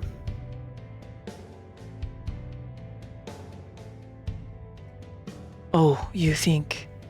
Oh, he thinks about it. She kind of grins and like it's kind of like a yeah, you don't want to mess with this. Like I am stronger than you. I will kick your ass. Don't test me cuz you might not like the ride. So you want to Gotta stop and get someone random? I have to make a roll. Actually, no, we're gonna leave it a poll. It's a poll. Chat's gonna decide. Chat, you get to decide. I don't want it. No more decisions for me. No more decisions. Chat. Oh my god. This is chat's choice now. Okay, I'm gonna put on some happy music. Whew. Okay, here we go. Sorry, I'm like fanning my face. I was like, whoo, this is like I have to be a little spicier than usual. The music change makes it all the better. Just like we go And also from that. because it's Rook's ghoul, and she's like, do I play that game? Like, I'm actually not gonna vote in this poll, chat. I usually do, but I'm gonna leave it. I will improv whatever you guys want. All right, here you go.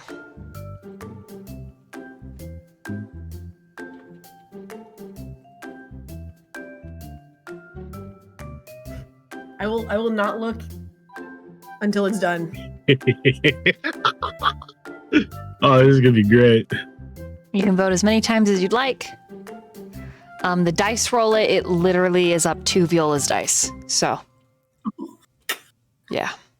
She's just like, listen, she's hungry, but she also doesn't want to get Bishop in trouble because he has a boyfriend, okay? She has a conscience for that. Dog, don't eat the dice. Eat the dice, dog. Tactical, thank you for dragging the wolf child here. We love woofers in this chat. Mwah. I'm trying to, like, Oh, turtle look at there's a hype train coming. Thank you, Wolfman. Oh, woo, My woo. kitten is also your pupper. Hello, Wolfman. Oh, woo, woo. Thank you. I really appreciate it. Looks like dice rolling is win it and yes, pull over. They're like right there neck and neck. Holy shit. I can only click so fast. Oh my god. Anu.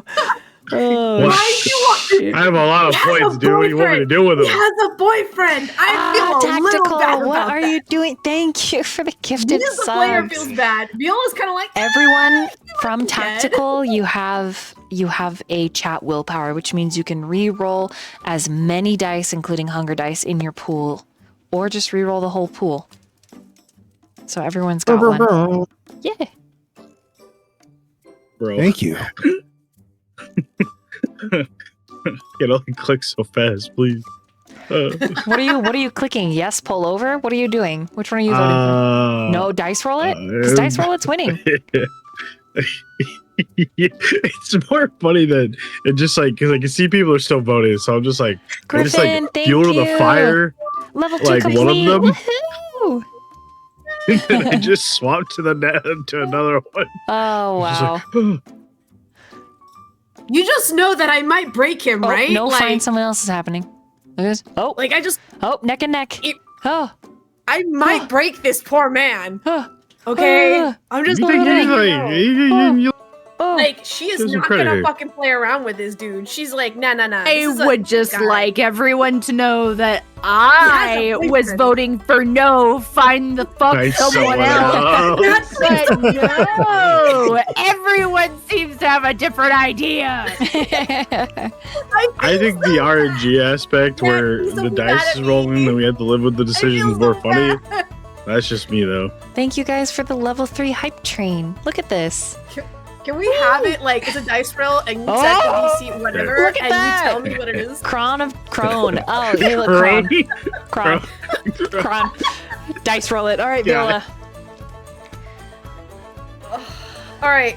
Which dice do you want me to roll? You are going to Like be what, 10? rolling a charisma and a persuasion with your specialty in seduction. Oh my god, that's so many dice, though. I know. Nat, please don't judge me. Actually, Nat's like, I am secretly. It's okay. It's fine. I put myself in this bit. I made this character. It's my fault. I'm so sorry. By the way, I will. You're not break sorry. This man. I will break this man. Viola's not nice. Nah, I love that East Indian man you just posted. He's one of my favorite he's so funny. gifts. That gift's so good, dude. I use it so often in games when I disagree with someone's choice. I'm like, no. Oh my god! The disappointment. All right, I have face. 2 dice in seduction, and also I can use my looks. These is so many dice. I Like know. chat. It's This hopeless. is what's about to happen. He's Someone's He's gonna gonna be drink your some blood off a little motorcycle. guy. You're about to sit on his face. We know. We know. Oh god. All right, maybe I'll roll really badly. Oh. I'm not doing any inspiration, guys. I am literally rolling and taking a Just roll it. picture, and it is what it is. Oh. So if I roll pretty poorly, it's up to you. Yeah. Oh. Now you're gonna get your wish. Okay. Let me tell you how many dice I rolled. Jack. You I rolled also have 1, to make a 2, 3, rouse 4, check 5, 6, right 7, 8, meow. 9, 10, 11. Anonymous, thank you so much for the gifted sub. I know. Actually, it's called an arouse check. Oh, Sorry, rouse check, I yes. passed my With an A. aroused check, Okay. but I get extra dice for that. So I'm really glad you did, because otherwise you're just gonna feed off of him with like a fucking 4. It's like frenzy check right now. Ooh. 11, and then I have 1 more dice. Oh fuck. Okay, so before I reveal it, I rolled 11 dice, chat. And initially, without this one, I had 1, 2, 3, 4. I had 4 successes. That's it. But this last dice I rolled, which makes it 12 dice, gives me the crit. So, so that so how many becomes you a got now? 7. Oh, Jesus Christ. All Oh, right. but tactical right 07, my now, man. you have to re-roll and take the second result. Tactical just Okay, played a all right. Streamloots card on you. All right, let's go tactical. Oh my god! Nah. This is so funny. All right. Let's see. Oh shit! Fuck! Oh, this dice. Okay, that was actually worse. So you guys. Oh no, never mind. No. Oh, that's way better. Shit. Fuck. Oh, it's better. Oh, good.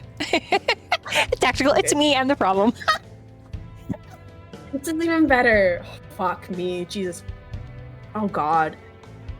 3, 4, 5. That's I'm really a 9. glad I chose not to ride in this car. It got weird. This is. I know who that was who made me rouse the blood in my body. for Uncron this. also played Decrease Your Hunger by 1. Okay. All right, so I'm not as hungry. Right? I got a 2. That's great. I'm about to become less hungry. We'll see. Oh. I don't know, because you set the DC, so I don't know what it is. Okay, what'd you got? It was a 9 total. 9? It went from a 4, and then I got a 7 because I got the 1 extra crit from the blood being roused. Oh, okay. It became a 9. Okay. So- He finds a secluded area and he pulls over. Oh, Yeah. And he steps out of the car, puts it in park, takes the keys out, drops them, and as he's coming around to the back, he's loosening his tie and unbuttoning his top buttons. And he crawls right in between your legs, catching your ankle. And with the Oh, most no. smoldering look, Viola.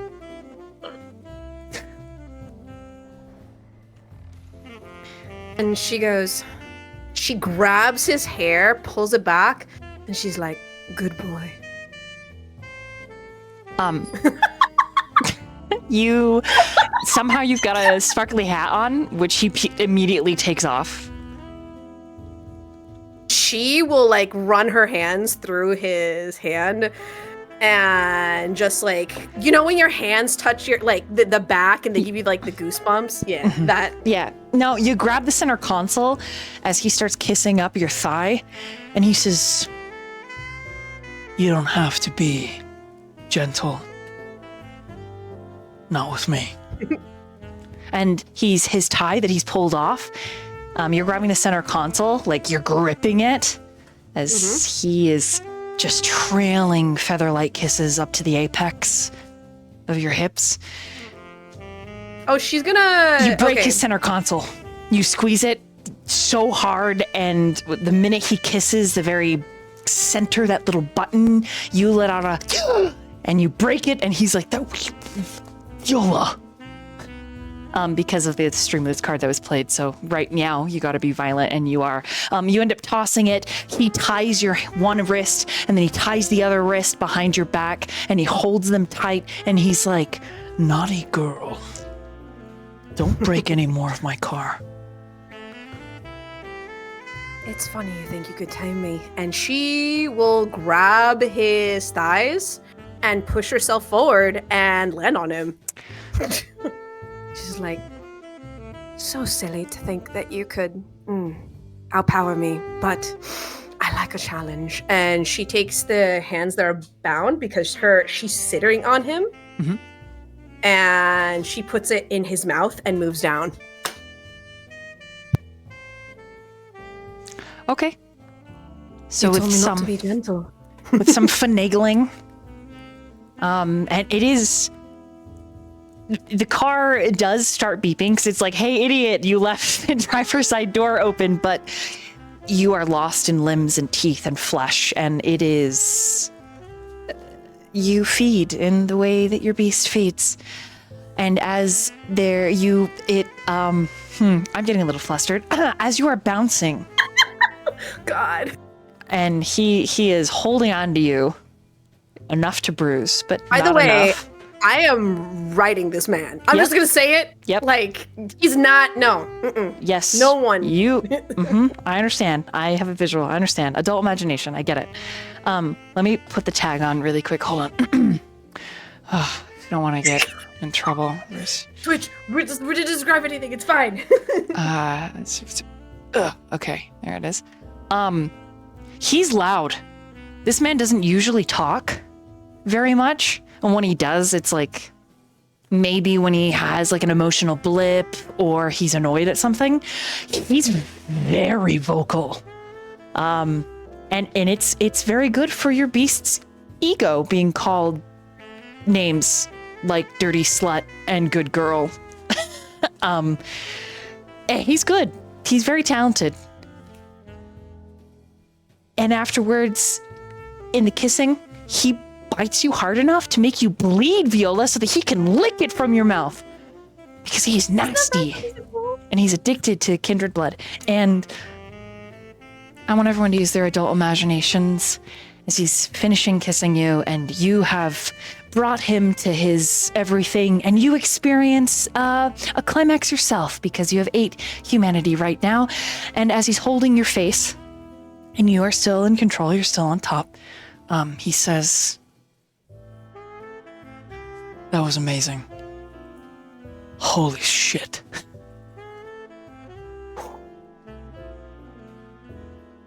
Well, this is what I can do in the side of the road.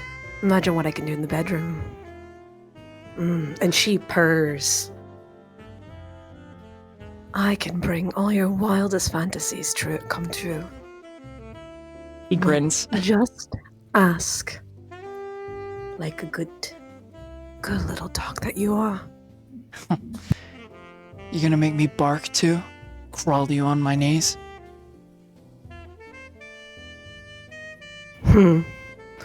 Maybe I will. For fun. But I Look. know you'll enjoy it. You're not wrong. And I might have indulged you this time, princess. And he sits up so that you're nose to nose. But you and I both know what this is. You're grieving, and I'm grieving. Widows. Who have lost somebody that they actually love. Okay? And he kisses you again.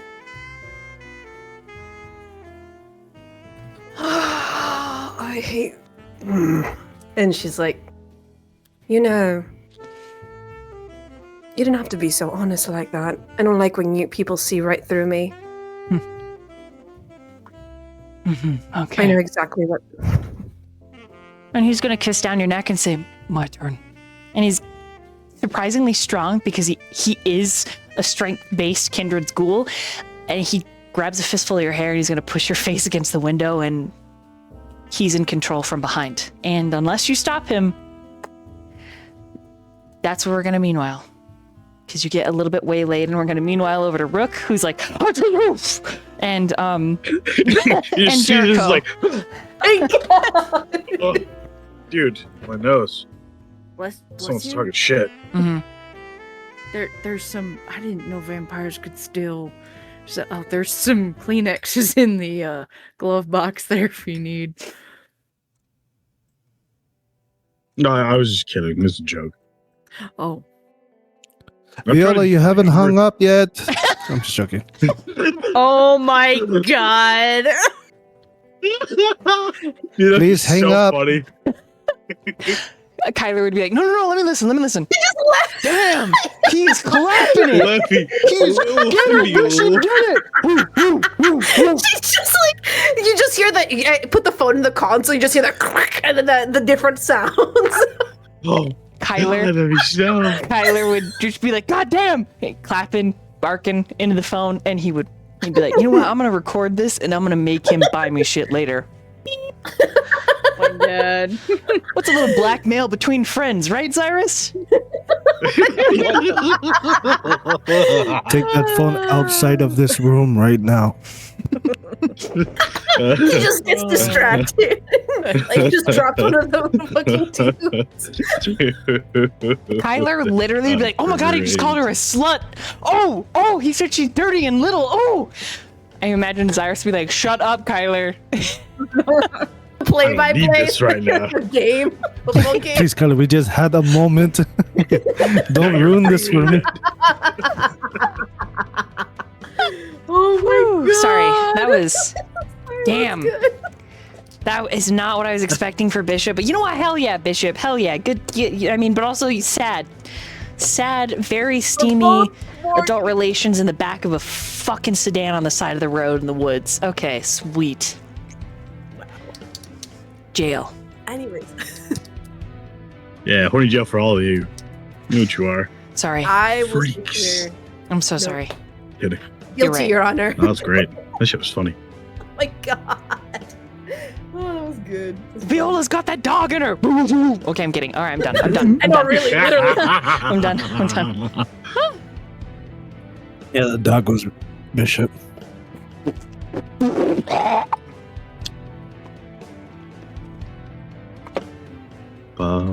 Sorry, taking a drink of water.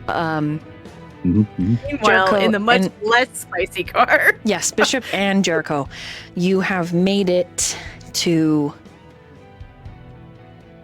the cemetery.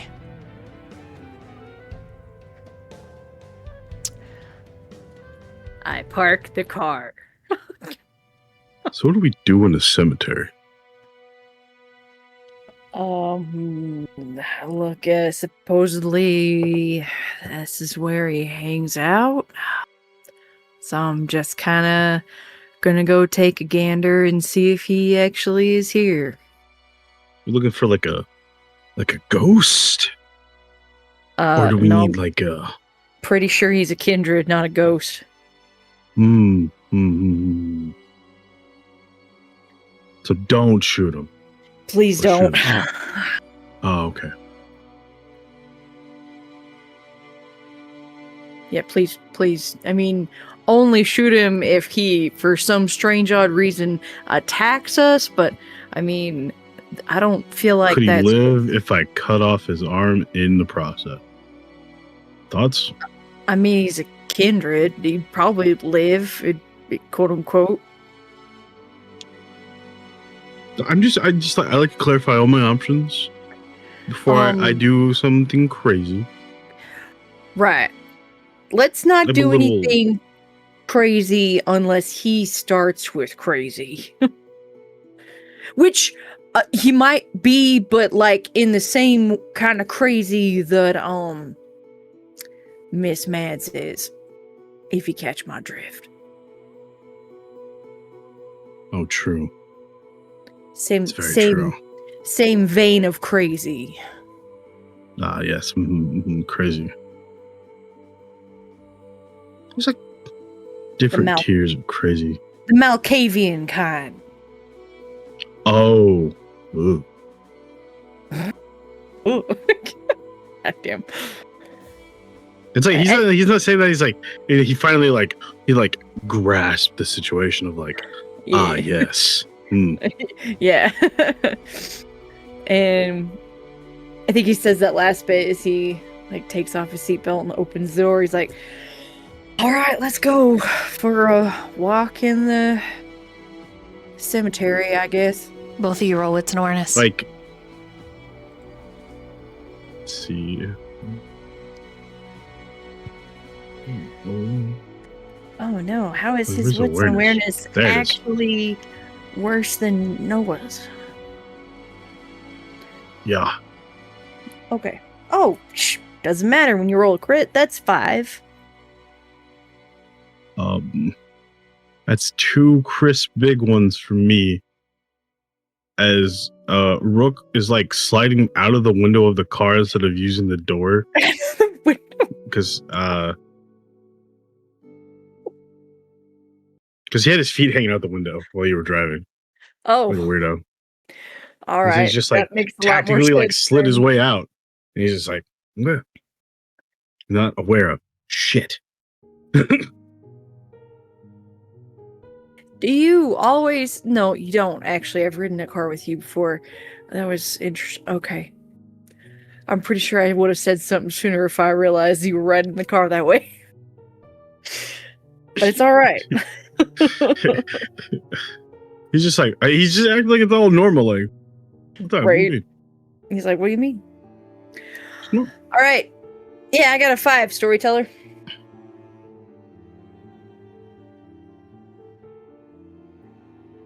Okay.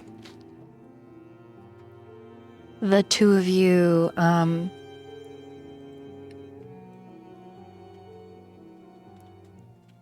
well, mostly Jericho, but Rook becomes aware of it shortly thereafter. But it was described that this individual arrives, sits on benches of various in various places throughout the cemetery and talks to people.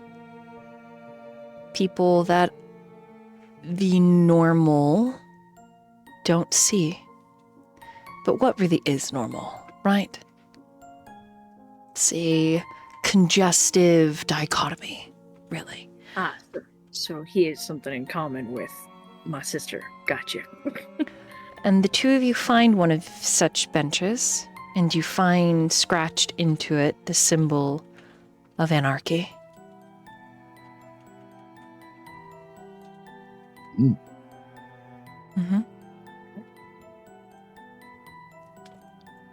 Snap a picture of it with my phone, just in case. Mm-hmm. Well, this definitely looks like maybe he's been here. Do cemeteries always feel like this creepy? I think it depends on the cemetery.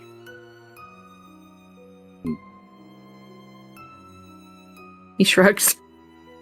I don't know. What do I do? I'm looking around now. Like, I stand at that bench. I'm going to do a full, 360 scan. You don't see anybody. Just the bench.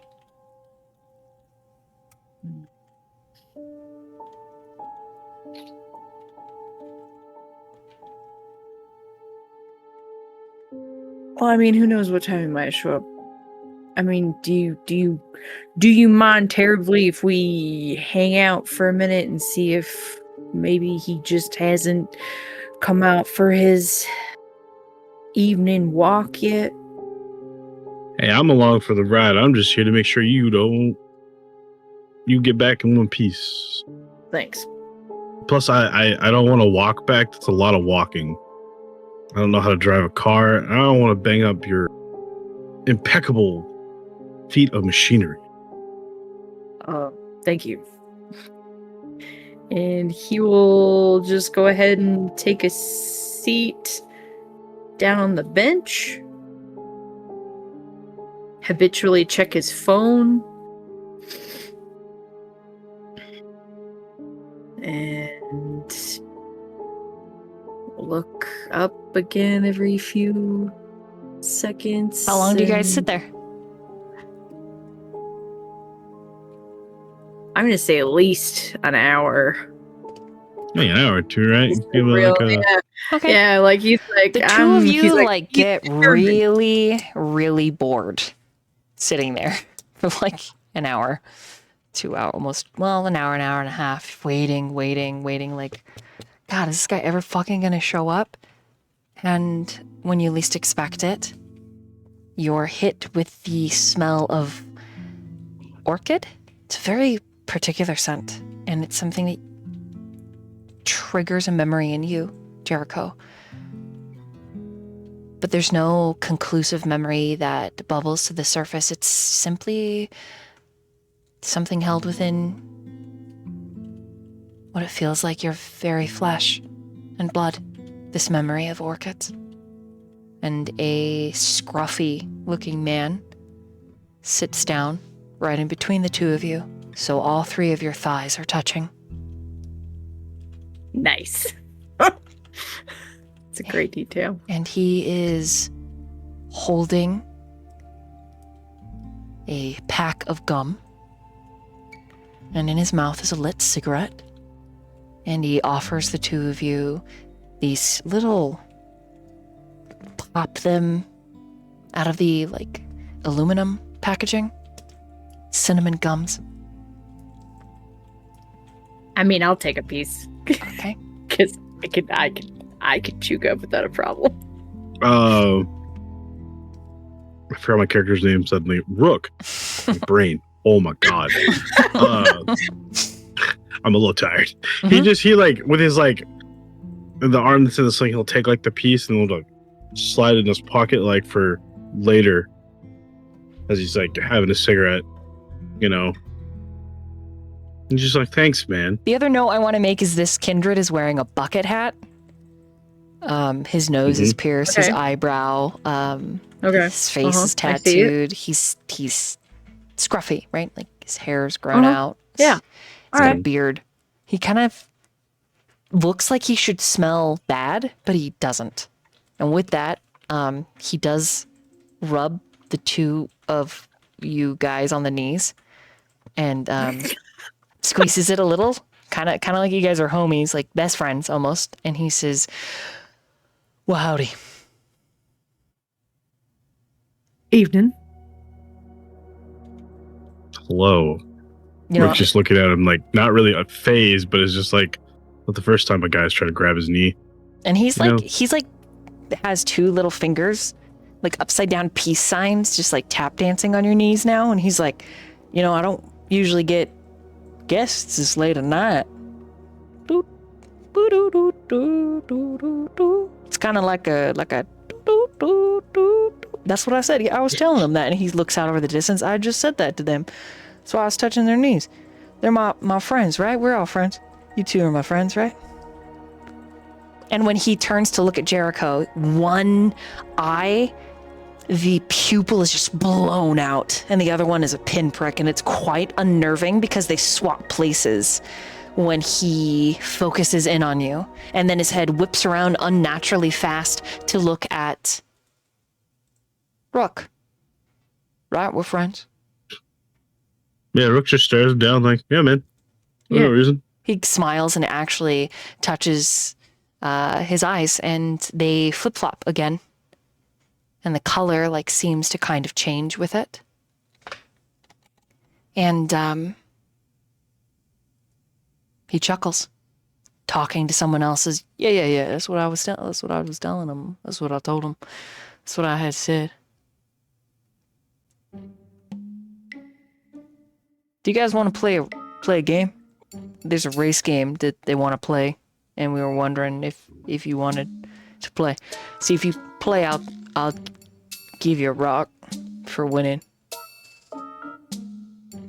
What kind of Trailer rock? rocks. What was that? What kind of rock? Well, like a good rock. Cool. You gotta beat the dogs, though.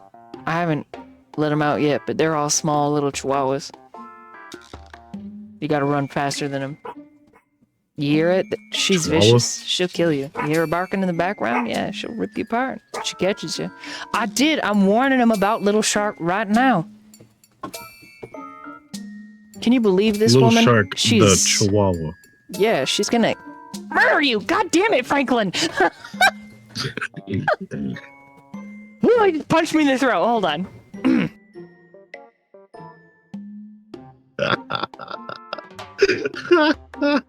Oh, shit. The life of having a larger doggo that can punch you in the throat while you're trying to DM. So just throat chops. Just like, Sorry about that. I sometimes I shout at the there's Patricia, no, but she's over there trying to chop up her husband again, and so anyways, you can want to run for a rock. It's pretty cool. Sure. about All right, and he Two rocks. slaps Rook and Jericho in the face. He takes off running. He's like, I'm fast as fuck. he's going. So Wow. what do you do? Yeah, okay. I gotta go. I guess, I go. yeah. Do you guys run? He didn't really I say go. like rules, what I'm Yep. not allowed to do, but it's like, I was like celerity after him, you know what I mean? Okay. You use celerity, so does he. He's like, oh, you gotta be fucking faster than that. Faster than that, and you ain't faster than that. I did not come prepared with celerity, so I just Dexterity athletics. run. Roll it. It's like I just run like a thin blood. Stop. I lost my browser I'm in. Fresh out of celerity right now. As he's So running, you notice that dexterity, his shoes are lighting up as he's running. Nice. See, Yeah. is there anything extra I roll with this roll here as I chase this man? If you have celerity, you're going to add some extra dice or 2 dice bonus. Cool. Mhm. 2 dice bonus. Mhm. Cool.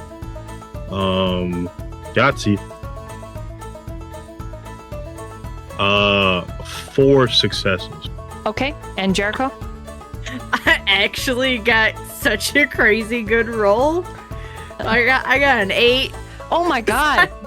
I got a critical. Oh my and god! 4 These 2 successful. kindreds are like celeritying it up, and like freaking the Malkavian. You swear to God, he's a Malkavian. He's like fast as fuck. Look at me, I'm fast. And you just win. You just touch the tree, and he's like, oh my god, you won! You won the special rock. You're really fast. That is crazy. I've never lost. And Patricia's she's upset she lost, and Shark she's upset she lost. Oh, she's peeing on your shoe right now. And that's when you realize that all of these things, all of these people he's talking about, he's the only one that can see him. Yeah, but he's like, they say he's peeing on my shoe. He feeds into it, you know? Mm-hmm, yeah. You know, acting like, it's like, not my shoe. Come on, man. And it makes the Malkavian laugh. Nice. And the rock that he gives you is flat and smooth and shiny. Here you go. Ooh, I got a sick rock. You don't get one. You slow as fuck. Who did you say that to? Jericho? Rook. Or me? Because Jericho won. Man, I was about to blink on him, man. I swear. Ooh, I was reading what blinked at. I'm like, oh, I could have cheated. You could have, yeah. You could have. Yeah. You definitely could have. I forgot I had it until I looked at my sheet. I was like, oh, I have that. You guys Oh. like dandelions? Yeah. More of a lilac kind of guy. All right, you're lame. Stay here. Come with me, kid.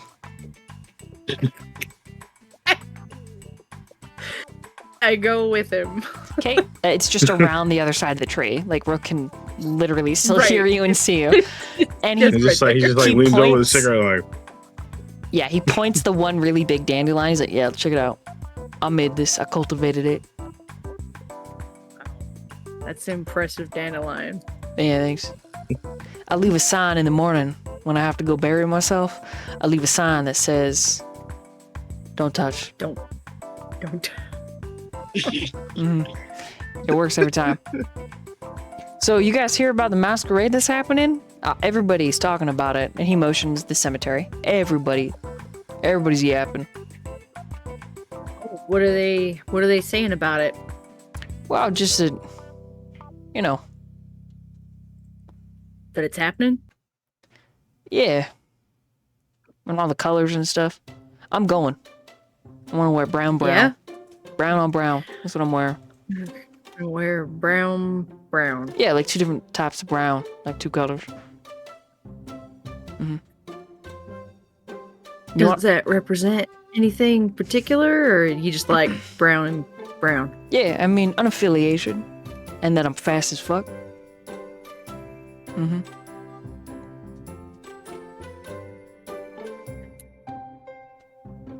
And then he just points at Rook's face suddenly. He's like, "Oh yeah, your little girl. She's good at spelling."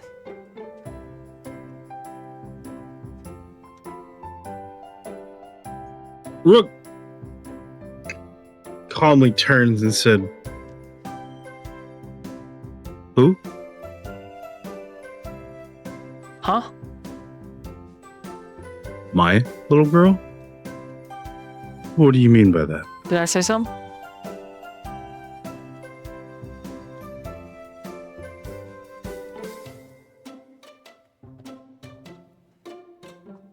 How do you know I have a kid?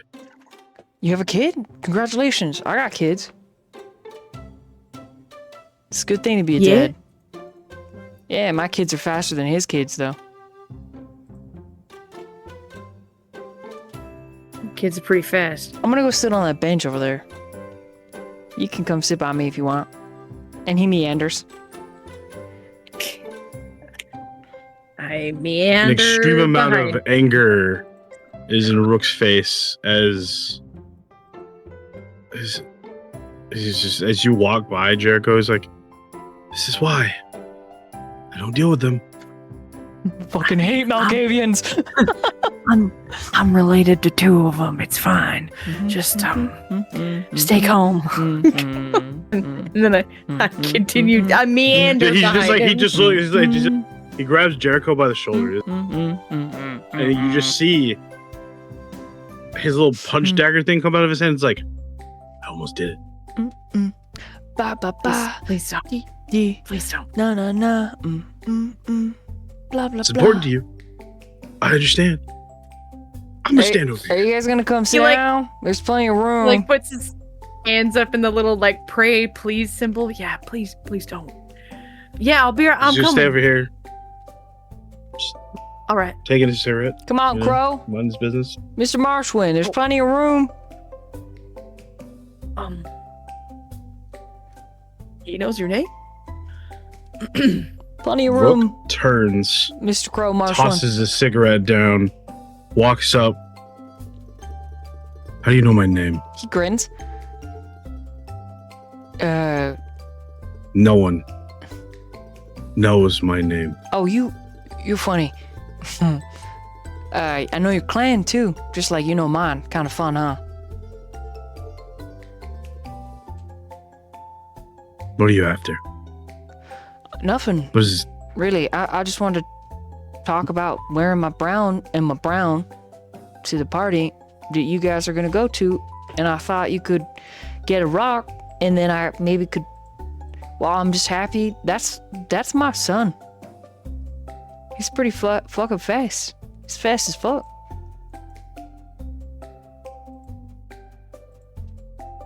He just points at Jericho. Mm-hmm. That's your. Yeah. I mean, I got a bucket of marbles, and they don't have to be screwed in to clack and make sounds. like the ones that are falling out of my mouth right now. Why did I understand what you meant by that? Yeah, why don't you have a Why? seat? I'll tell you all about your child. She's real cute. She's very good at spelling, super smart. Yeah. If you know my kid, what's her name? He grins. Well, that depends which name. Because sometimes people call you Rook, and sometimes this one guy that I see, he calls you asshole or bitch tits, I guess, depending on the day. So I suppose which name would you like? Her actual name.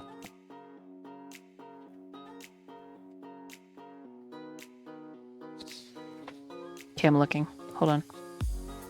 I know.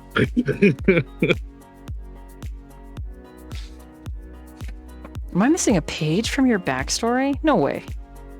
It's just on like the touchstone part of the back sheet of my sheet. That's where it was wrote down. I have the first 2 pages. Hold on. Beep beep beep beep. Let me find it. Like on what's the word in Roll20? That's where I wrote it down. Oh, on your touchstone Yeah. page. Yeah, that's where I kept that information down. Okay, hold on. I'll look there. Because I have your actual sheet printed off. Like, not your actual sheet, but like your okay. backstory. Yeah. Yeah. Beep, beep, beep. Would have been better if I was more prepared, though. Damn. What's her actual name? Boom.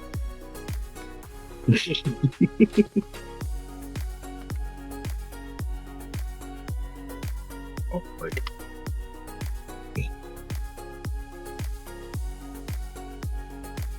Oh, Victoria. hmm? Yeah, Victoria. Our mama's name is Zara.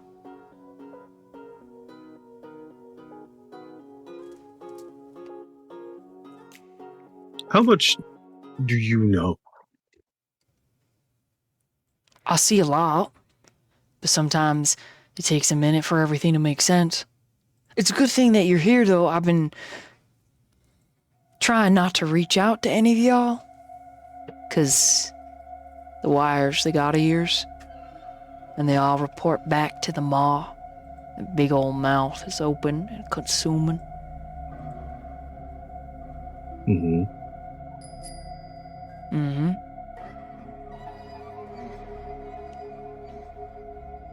Trying to get rid of that. You will. You will. But right now you might...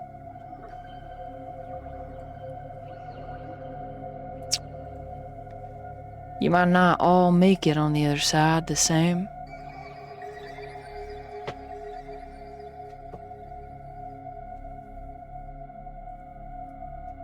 I'll do what it takes. Well, then you're gonna have to sever the connection from the maw to the crown. And the crown is just as bloody and the maw's drinking it. Do you know what sounds really good right now? A coffee. And he just stands up and starts walking away. And Rook, you're like, you know what? Yeah, fuck yeah, coffee sounds so good. Holy shit. My body just compels itself to go with him. He get walks. coffee? He walks to McDonald's drive-thru, and they're like, "Mr. Maverick, sir, you can't." And he's like, "I would like an extra large coffee, please. I would like it chilled with the little water cubes. They're called ice cubes, sir. Yeah, I would like the little water cubes that are solid in it, extra, because I like when it waters down my coffee, because then I have more for later. And I need some for Shark too." And they're like, "Sir, we don't offer pup cups." "Yeah, well, I got some friends. What do you all want?" They know me here. The thing about Maverick right now is he's pretending he's in a car. Rook just says, "I will just have the same thing that he had." Yeah, same extra. I can't call it ice. That's a banned word in the game right now. Of the water cubes, ice. It's ice. Okay, 1278. Pull the first fucking window, 1278. Wait, you. What do you mean? I didn't finish ordering. Did you want some? Looks at you, Jericho. Yeah, I'll get what you're getting. Okay, so 3 coffees, and Maverick pretends to pull up. He's like,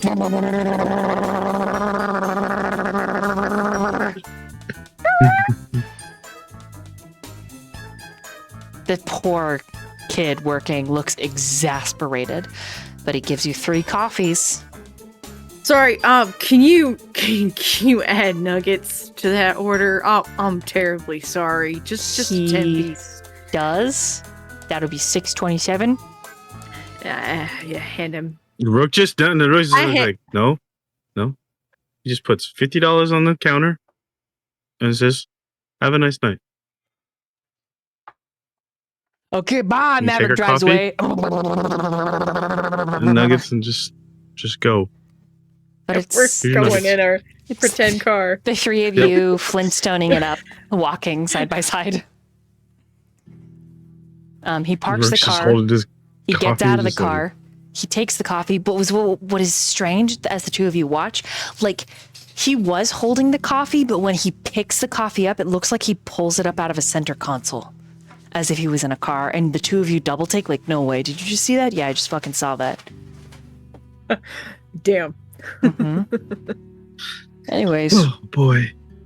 so as you know, and he slurps, man, it's so good.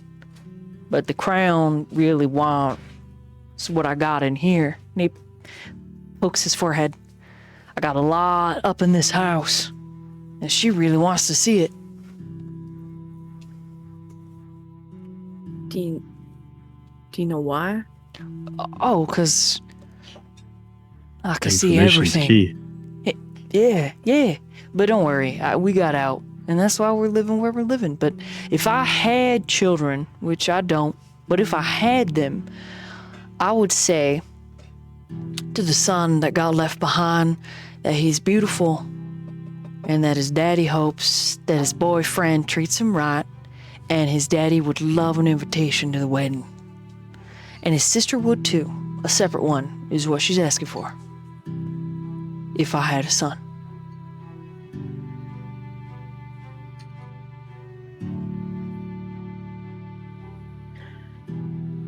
Dude. Jericho instantly tears up a little bit, but he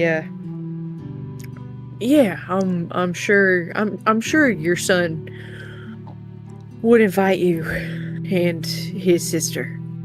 Oh, that's nice to Of know. course. That's real nice to know. Because, you know, my son, if I had one, I would want him to know how proud I am of him for being as normal as he can be. And normal is a bad word. It's derogative. We don't want to call people normal. We want them to be freaks. We want them to be weird. But in this case, I guess a better vernacular that I would use for my son, who I don't have, is his temperate nature. His soft nature is something that I'm so fucking proud of. Because it is beautiful to look at the world and the things weaker than you and want to do nothing but protect them.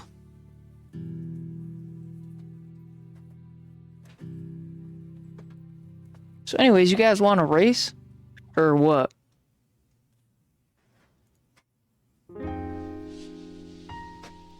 I don't know, I kicked your ass last time. He takes off running with his coffee. Oh fuck, with the coffee. And this time he's like making the as he's running sound. You got that. Yeah. I'll be I the got judge. Okay, I take off after him. I do my best car impression. Okay. Which is, I don't have one, but Jericho do his best.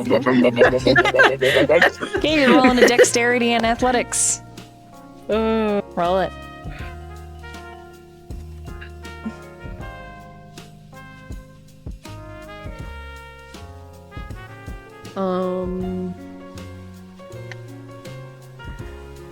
Have a willpower. I kind of want to use it, so I'm not as slow as that. Holy It's not as high this time. It's only a 6.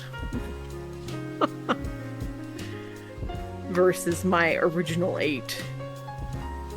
I mean, it's still fast. I'm still fast as fuck, don't get me wrong. Fast. Well, Give me just 1 sec.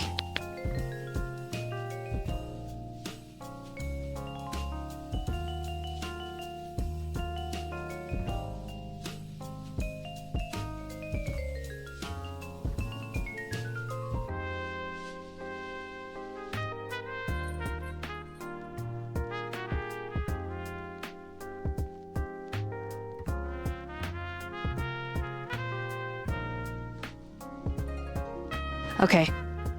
So you do still win the race, but only because he pulls up in his car and he says, "Hey, you need some new windshield wipers. Let me help you out." And he pulls out a handkerchief that has his initials on it, and he wipes your eyes. And then he leaves the handkerchief with you. And the last thing that he says that's really coherent before this sort of descends into just Malkavian play pretend and playhouse is he says, "Sometimes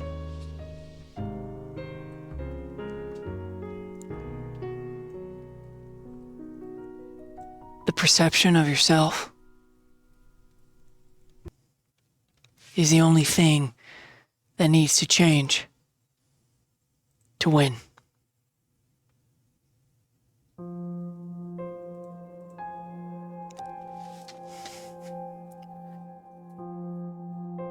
And he ruffles your hair.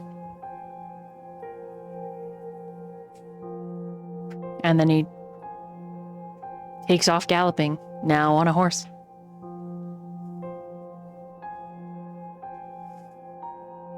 dead. Oh shit, we're riding horses now.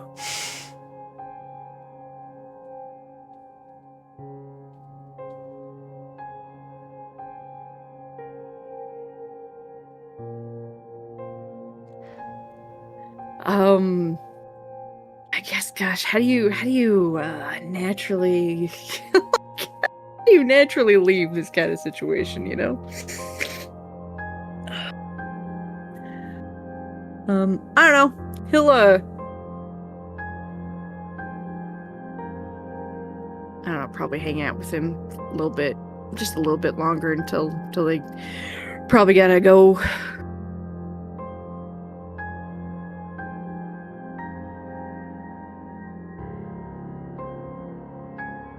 And he just when they do go to leave, he'll just say, "I'll be back. I'll come see you. We'll race again." All right. We'll get coffees and stuff, and we'll say hi to Kyle and his best friend Luke, and maybe they'll let us play their D&D game. Sometimes I sleep in Kyle's basement when he lets me. Bye, Jericho. Goodbye, Rook.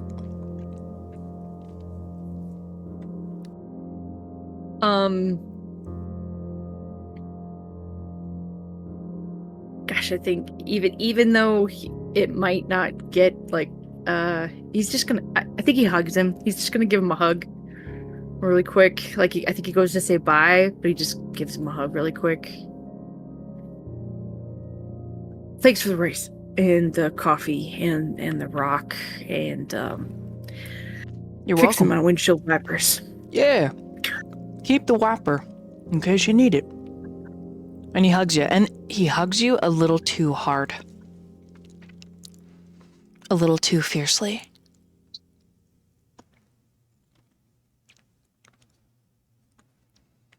Okay. Thanks. Defeating Elizabeth is not what it seems, Jericho. I need you to understand that. What seems like the solution the easy way out is not it.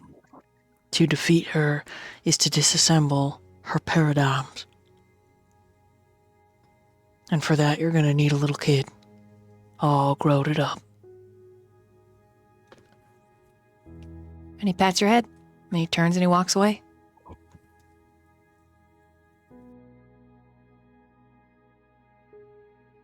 I think Jericho just watches him walk away for a minute, and then he'll turn to Rook. You heard that too, right? Rook just quietly nods. Hey. It's time we go. Yeah.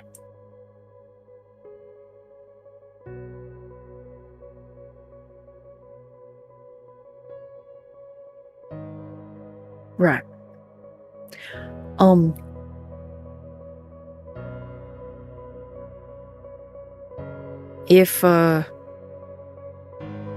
If you don't mind, can I just make one more quick stop on the way back? Yeah, I'm your bodyguard. I'm along for the ride. I'll go where you need to go. All right, well, bodyguard, who is also just part of the crew, if you had something else you needed to do, or you had an idea, or you were like, no, we need to go, I would listen to what you had to say. Yeah, that's fine.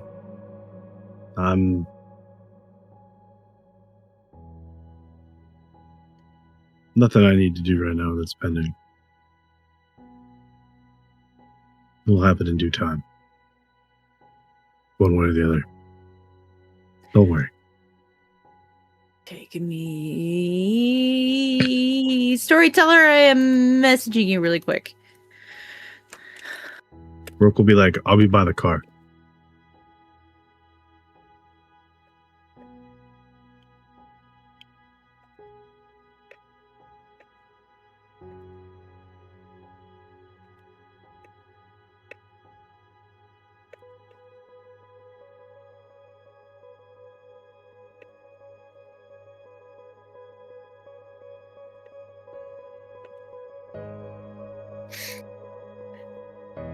Sorry, guys, I can't, like, roleplay and type at the same time.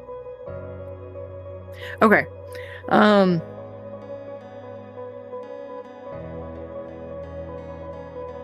right. I know exactly where you're going. All right. Yeah. And as you knock on the door, Rook, did you follow? No, with Jericho. Okay, so you're with Jericho? Hmm. Okay. As the door opens, the prettiest man, familiar, but still prettiest, that you've ever seen opens the door, and there is an instant moment of relief and like a sigh. I thought you were gonna message me. I was running errands, and I just wanted to stop by. Come in. It's good you're here. You can help me pick. All right. Could I get you anything? The two of you are I'm all still right right holding now. your coffees. Yeah. This is my this is Rook. I work with him. Doing the Rook, this is stuff. Okay. Ash. Hi. Nice. Black bear term, I'm the bodyguard. Oh. Can I get you anything to drink? And he's shaking your hand. He's like, he's got like the coffee in his like sling hand. He's just like, do you want this coffee? I kind of can't drink it. Sure. Yeah. He had like a craving, but turns out he actually can't have it, so. Oh. Yeah. Okay. He takes. It's a little watered down, though, just to warn you. That makes him pause. And there's recognition there. I see. And he's gonna hug you out of nowhere, Jericho. hug him back, of course. And when the moment passes and what have you, he makes you wait in the living room. And he goes into his bedroom. His apartment is small. The two of you sit alone in the living room. The lights flicker. There's some footstep sounds, poltergeisty kind of activity. You hear the cupboards open and close. Ashley steps out in an outfit, formal and fit for a masquerade. So I have this one, and then I have a purple one. I mean, it looks real nice. Well, what's it for? Blythe told me to get one. So I did. Oh, They both came in the mail today. I checked it. I'll try the other one. And he comes back out. okay. And it's purple and gold, but the purple is almost black.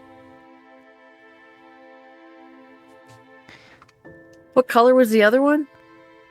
Brown. What's it brown? Nope,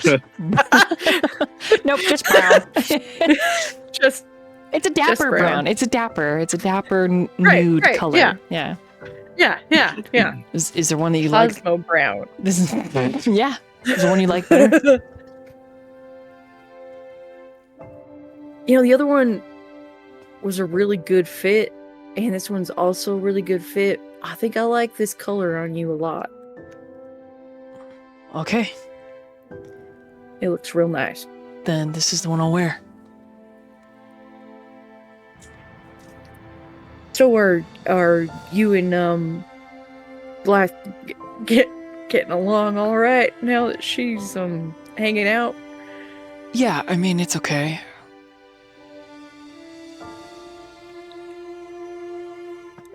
Okay, is It better just than like chimes in. It's not. like, is that who's slamming the cupboard? Yeah. Yeah, yeah. Volcanians! Ah!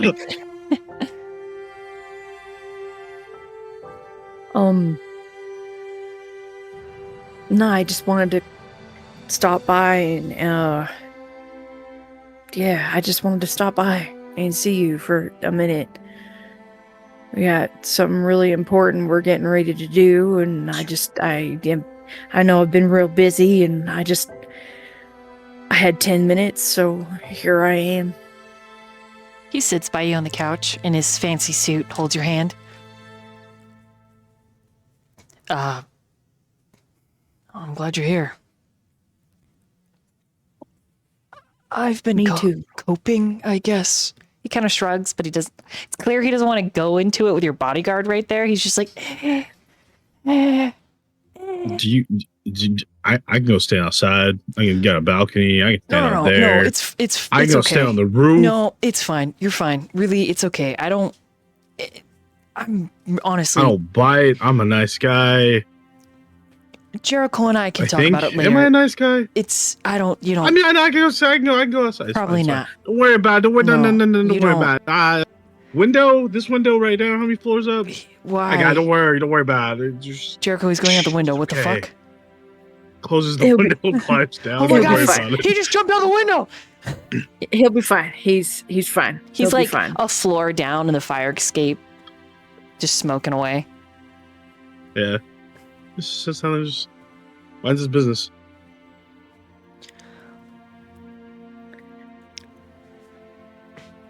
I don't want to believe that I am a supernatural creature, but I get it now. And I still don't really want to talk about it or like go into depth or any of that shit.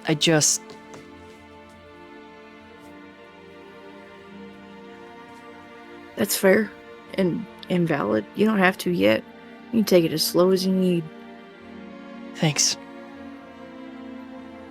He's gonna kiss you. Yeah. I smooch him back. And it starts turning into a lot longer of a kiss. Mm-hmm. Eventually, Rook, you've smoked 3 in a row. Rook will just like quietly just like knock on the window and say, and just crack it open. Hey, we got like 30 minutes. Make it quick. Ashley will sit up Goes- and wipe his mouth. Right. His little blanket. he He just, pulls like, over to climbs cover himself Jericho. He just climbs out of the fire escape. What is his business? Sits with the car.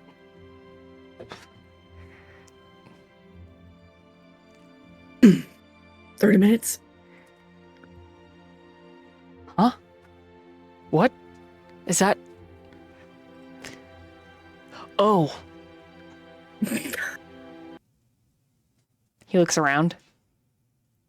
I could be fast. Lol. The music slays me every time.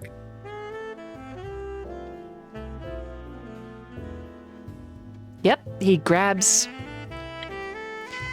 something, some small tube of something, and Oh goodness, it's fine. they're on the couch, and it's 30 minutes. 35 minutes later, Jericho, you are freshly showered and down in the car. No words are spoken between you and Rook. Internally, Jericho's like, "That's not what I was stopping for, but I'm not gonna complain." What the fuck, tactical? Not a 55-gallon tub? No!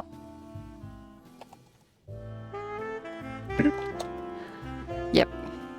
But you are a little sore and have hickeys. And it's kind of nice to have connected to your boyfriend, and Rook doesn't ask any questions, which is nice. Yeah, that is nice. I Yep. guess we just go back to the compound. Yep, up to you. Because I don't think we had any other. Okay. No. Yeah. Okay. And then from here, we'll take a small BRB and we'll come back and we'll hop back over to Miss Viola for a moment. I'm just going to leave this song on. You know what? I'll be right back.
And we're back.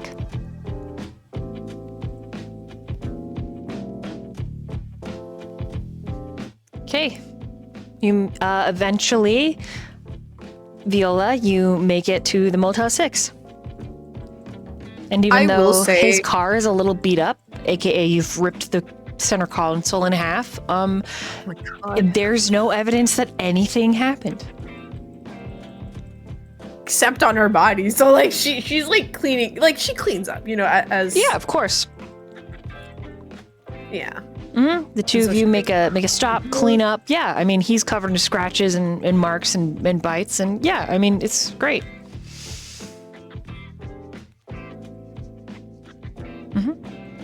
All right. Lock it in.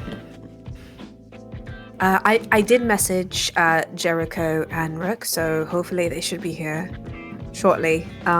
If you want to get, so she goes to the door, and she's like, "Could you check on the other boys, McCoy and Adrian?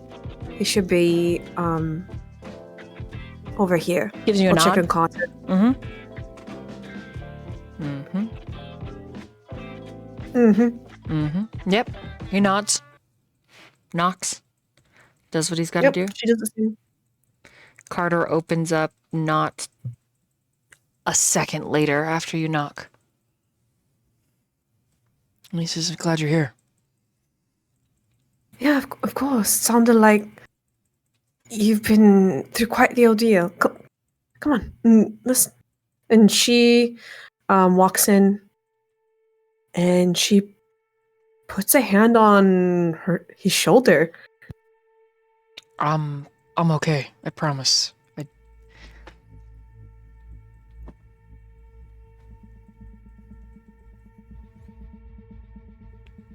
You don't look okay. You don't have to pretend to be okay in front of me.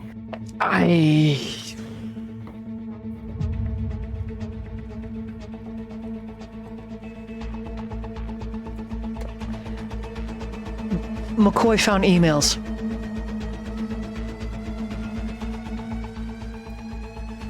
Between Elizabeth and someone from working for St. Leopold's. And that's the Second Inquisition, right? It isn't lost on you how aggressively he changes the topic, but he forges ahead. I just wanted to give you these printouts. For Xirus. Proof. Okay. All right, let's... Do you mind if I sit down and take a look at these? Sure. He motions at the little chair and table, and he sits, or paces rather, by the end of the bed. And she will take a brief look, but the pacing is a bit distracting to her, and she kind of just turns to look at him.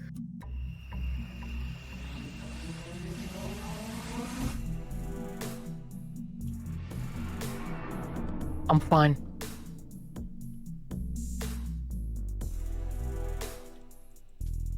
We both know that's not true.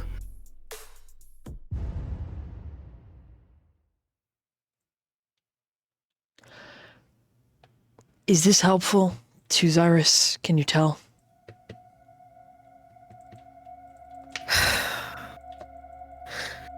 She tries to look at the papers. Emails to several different hospitals, different organizations, people within it's a stack of pages, and they're all signed by someone Rose, but there is photocopies of handwritten letters. These are love letters written pre-kindredom by Elizabeth. And she signs them Love the Rose. Kind of Toreador leaning for Ventru, but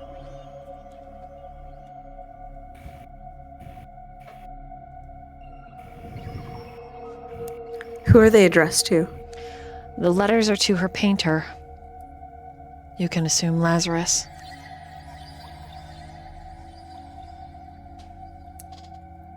I mean, it paints motive that she was working with the Second Inquisition, which should buy us some allies. That's what Marquis was thinking. Or he says the boss. That's what the boss was thinking.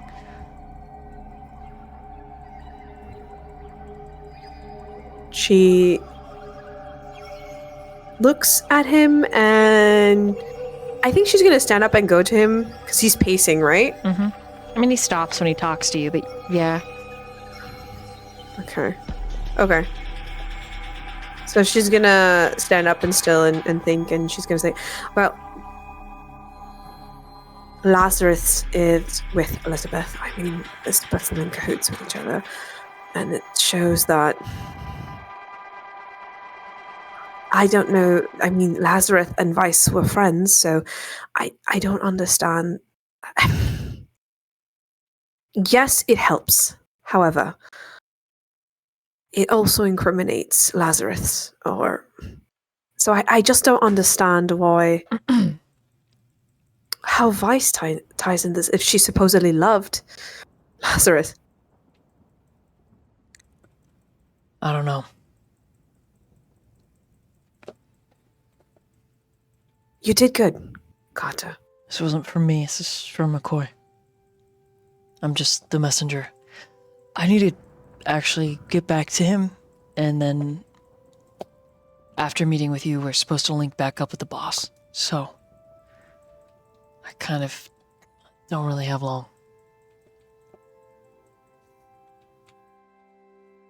Then...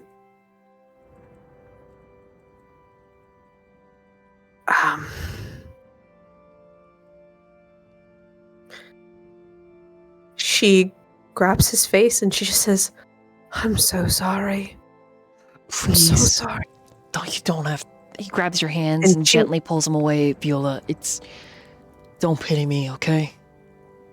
I don't pity you. Look, I did what had to be done. Okay? I'm so sorry for pulling everybody into this mess. I didn't realize McCoy was so ingrained in Elizabeth's. Yeah, well... I'm sorry about... It's not really your fault. I was hunting these things before I even fucking realized it. And he was doing the money shit, and it's not your fault. Okay? I get it. It's not your fault. It is what it is. I'm apologizing because the people who did this to you will never apologize. That makes him And stop. she gives him a hug. And she just gives him a hug. There's just... He hugs you back. And he whispers against your shoulder, please don't tell anybody. And then his shoulders begin to shake.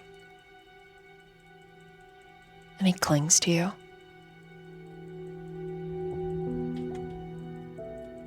You think this is the first time he's had any comfort over any of this in the last 72 hours? And she just holds them, not like... Just 'cause she understands what it feels like to have your world completely turned upside down. And she's just there for him. Silently, just letting him know that he doesn't have to be alone. Because she knows all too well what it's like to wake up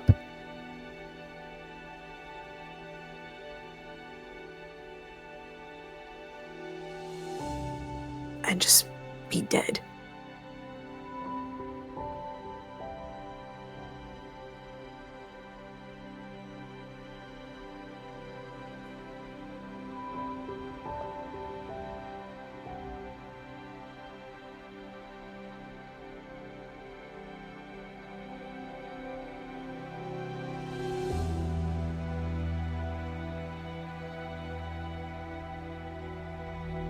Carter. It's no one's fault. It's this cruel world we live in. It's okay. You don't have to be strong. right now you can just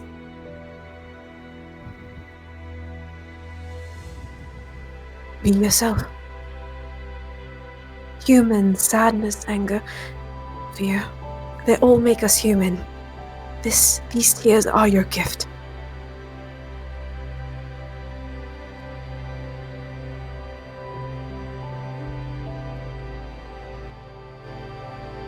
Do not wear this as if it was shame.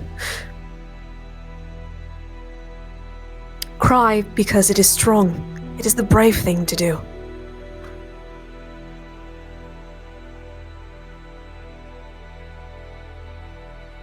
When finally he lets you go, it's because you hear doors open and close outside.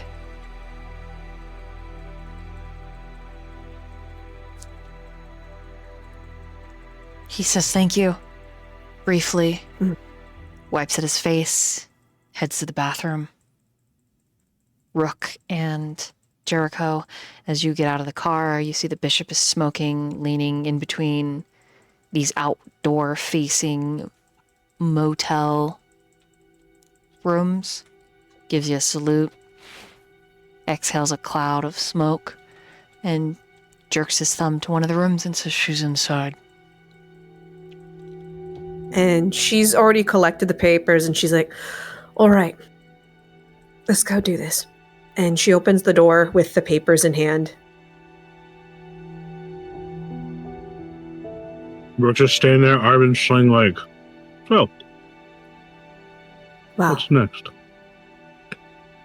Let's meet with McCoy and Adrian.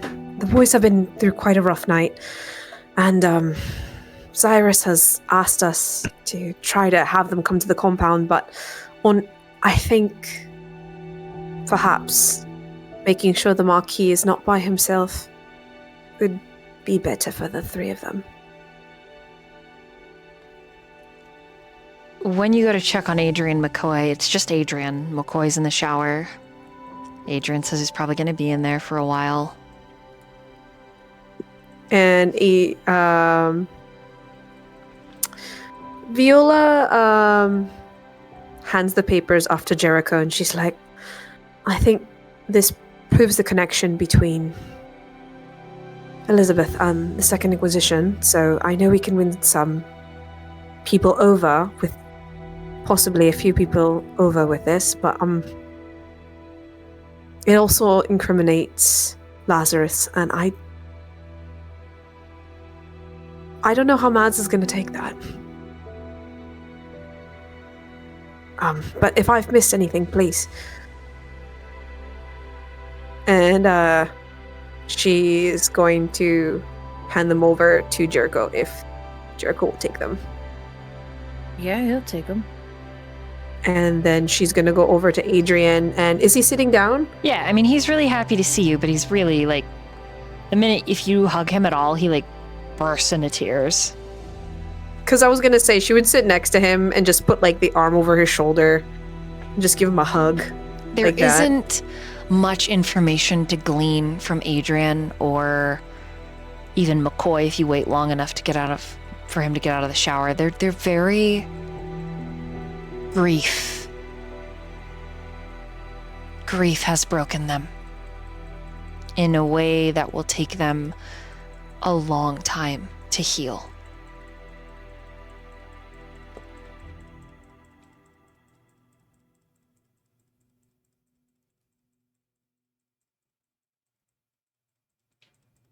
Yeah, and Viola would suggest that, actually, I don't know why I'm saying in third person. You know, if you really want to, you should, I'm sure Xirus knows a counselor.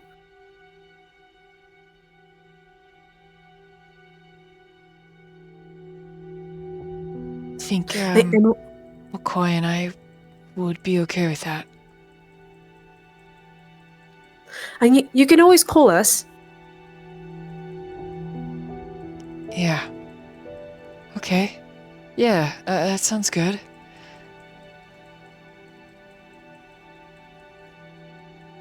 And she's giving McCoy a hug and just like a kiss on the forehead, you know, just being like, I don't know, like a mom. It's weird. You know, she's, I guess, the level 8 humanity. It's just this need to, like, when she doesn't have Elizabeth's influence, it's like she actually cares about other people. Mm-hmm.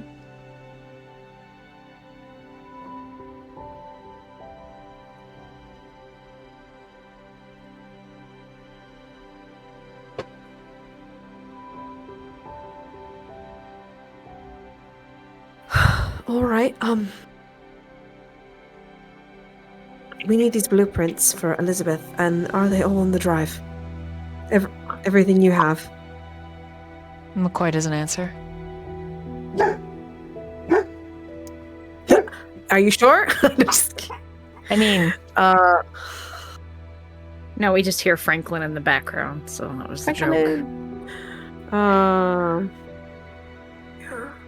I think Viola will get on her knees, and is McCoy sitting down, standing up? is pretty much despondent. Like he's just kind of filled with grief. Carter answers and says, yes, this is everything.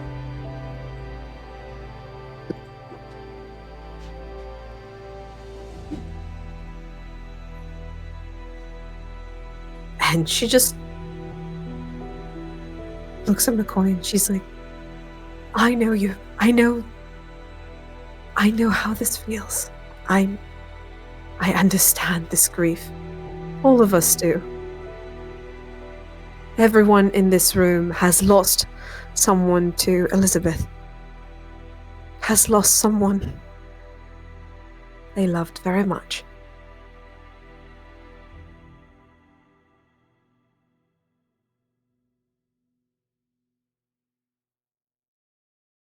Thank you. I know this is incredibly hard. Thank you for helping us. All he can manage is a nod. Before... And you can see how raw his face is from just the constant grief pouring.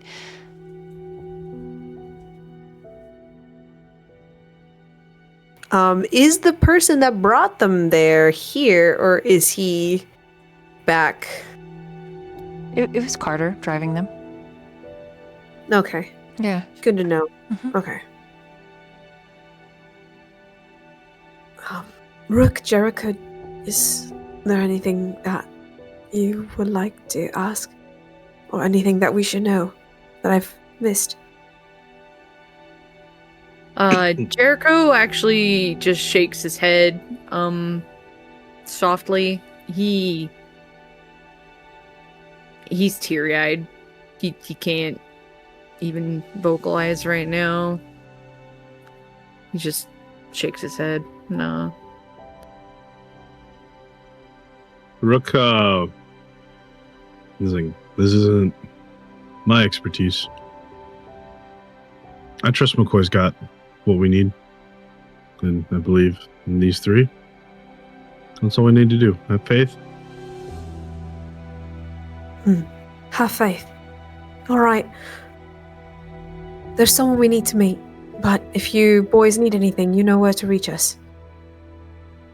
Adrian makes sure to give all of you a hug, yes, including Rook, before you leave. Yay! McCoy is despondent, and Carter gives you a sad but earnest smile.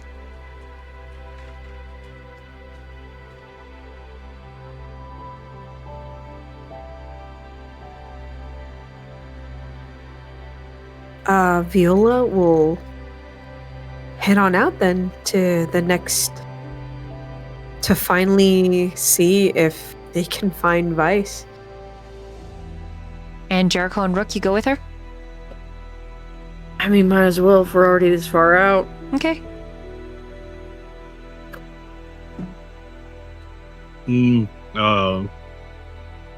Unless you have something else. Nope. Whose car are we taking? And we have two. Well, seeing as we can't just leave one car here, we might as well take both. I mean, who knows who we'll encounter?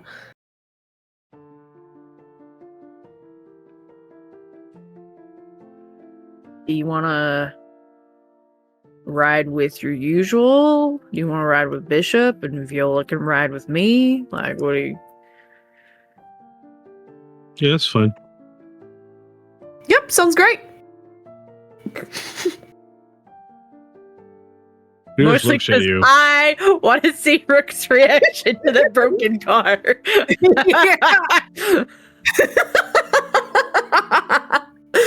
Yeah, that sounds Bishop lovely. doesn't say a goddamn word when you get into the car. Rook. I will exchange, like, Bishop and I will glance at our eyes meet for like a moment, and then we look away like. So, you know, we started on the road, Mm-hmm. and Rook will have a cigarette, Mm-hmm. and he'll look down at the broken part of the car that he paid for. Mm-hmm. And he's like, you couldn't have,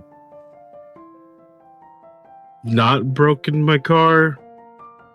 Or like, I'm not mad. I'm a little disappointed.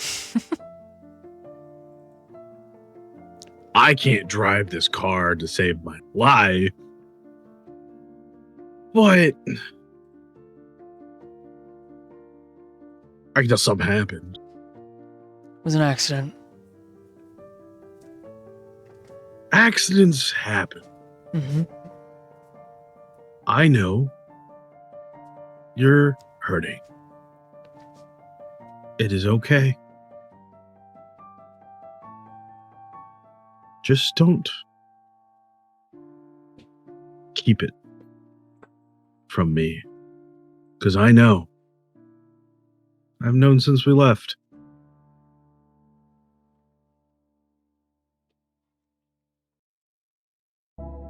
He doesn't say anything. Just keeps driving.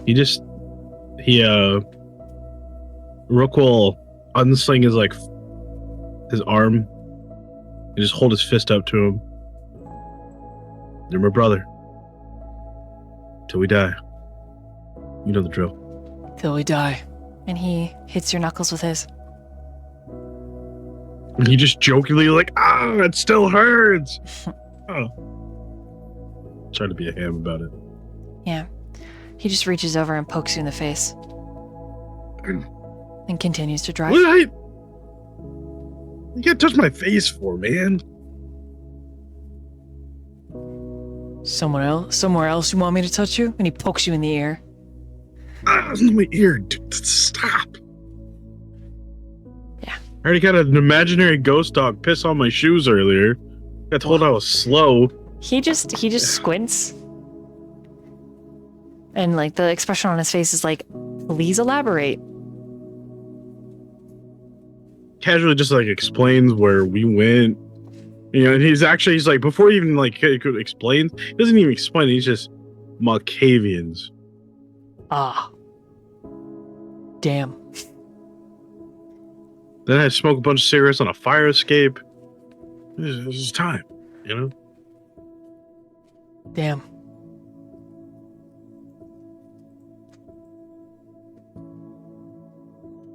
All he does is shrug and mutter, Toreadors, huh? and then he kind of motions to the center console, and he doesn't say shit after that. Nothing. He's just like, yeah, okay, yeah. Anyone to judge? Don't say a word. You I just don't get want to know. a very grave nod and expression. Mm-hmm, Continues yeah.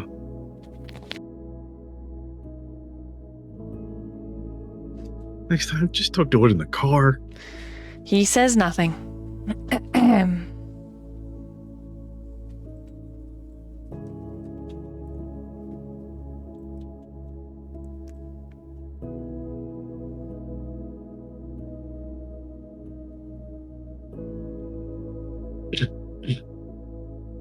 Whoops. All right. Well, meanwhile, over to Jericho, Viola. Anything for the two of you? So, how was he? Oh, he's definitely a Malkavian through and through. I mean, your sister had to get it from somewhere. Is he alright? I think so. I think he'll be a lot better when Elizabeth is gone. Just because kind of has to lay low because of her. But it seems like he really might like what he's doing right now. Who knows? But he did mention when we were getting ready to leave. He said something about bringing down her whole paradigm and involving a child that's now grown up. It's the child that Xirus saw in his vision. Right. So, That's what I thought too. So I think we definitely, absolutely need to find that last piece of the puzzle. And I know we don't have a lot of time to do that because it's tomorrow, but I this think confirms that he's alive. So, I mean, if he's alive, there's hope. I mean, maybe. Does it confirm he's alive? I mean, my daddy's a Malkavian who talks to... Well, he talks to a lot of people that have passed. So... But when he was telling me this, felt like all of his gears were in the right spot. So, I do think it's probably a thing and very important. And you, Jericho? How are you? I'm good. I'm glad you It's got this good. far with your dad. Must be nice. Yeah. It was nice.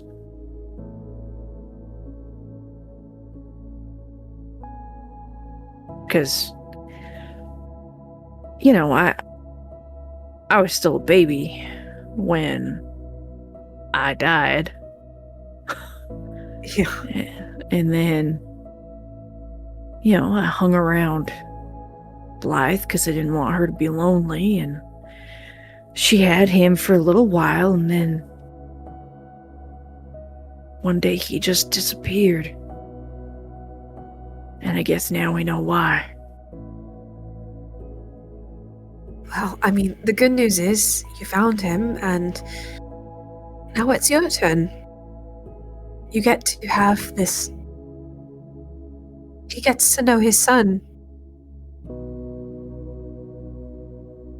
Yeah. No, it's great. I'm glad you're here, Jericho. Thanks. And I'm sure Blythe is over the moon that you finally met your father. Yeah. Oh, we a bit jealous. I've never knew my father. He left my mother before I was even born. What do you mean? You have a dad. His name's Xirus. Daddy Xirus. Oh no. I think a lot of people call him daddy. I'm just gonna call him bro or brother. No, I don't. Oh, I hey don't, there, friend. I don't mean daddy. I mean, he is like a father through and through. Yeah. Sometimes I wonder it's because I wish she could have had his girls here. I feel bad sure. about that, you know. I'm sure he does too. But hopefully we'll put things. We'll make things right, and then he can spend time with them again, and then they have their whole lives ahead of them. and it'll be okay. It'll all be fine. We're going to make it right so he can have as much time as he wants with his girls. It's definitely what we're trying to do.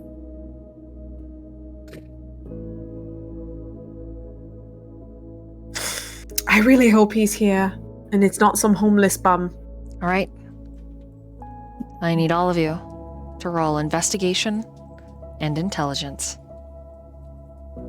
No, my one weakness, my smart. Oh my god, I think none of us know. Please tell me that Jericho is really, really good at this. Wait, what'd you say? It was intelligence and what else? I'm okay at this. Oh, man. Intelligence and investigation. Oh, baby. Oh, hit him with the 2 dice from downtown. Yeah, beat your failure, baby. Oh, my no. God. You get so mad you break something. Oh, shit. Mhm. I go to light a cigarette and I accidentally aggressively press the lighter down too hard and I break it and it's like, Your whole hand catches on fire from the chemicals inside. Ah. ugh. You almost frenzy. You end up smashing out the window of your car. And Bishop kind of just gives you a shit-eating grin like, well, it's not my fault now. He's just like, give me a lighter. I got a 5. Okay. I got a 3. Okay. So, Rook and Bishop are having a moment. They are having a comical moment and don't assist in searching, but the other two were here even though Jericho, you weren't here the last time Blythe was here. But the two of you,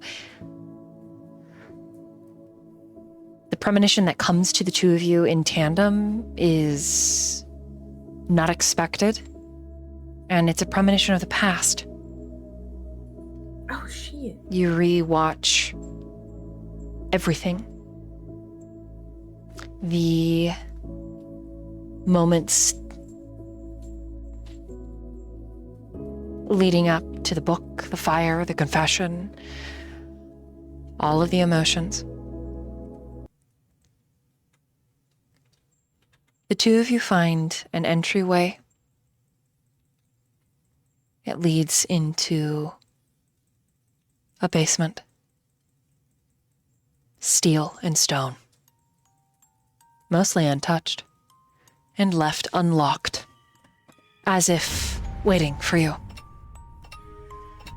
And what you see in this premonition as you walk through it and you follow it, even as you are physically moving through the ruins of this old home, you find an empty glass case with a velvet cushion where a book covered in flesh once rested. In the center of the cushion, in neat, tiny handwriting, it's yours to borrow only. Don't mess this up, Vice. Signed, Magnus.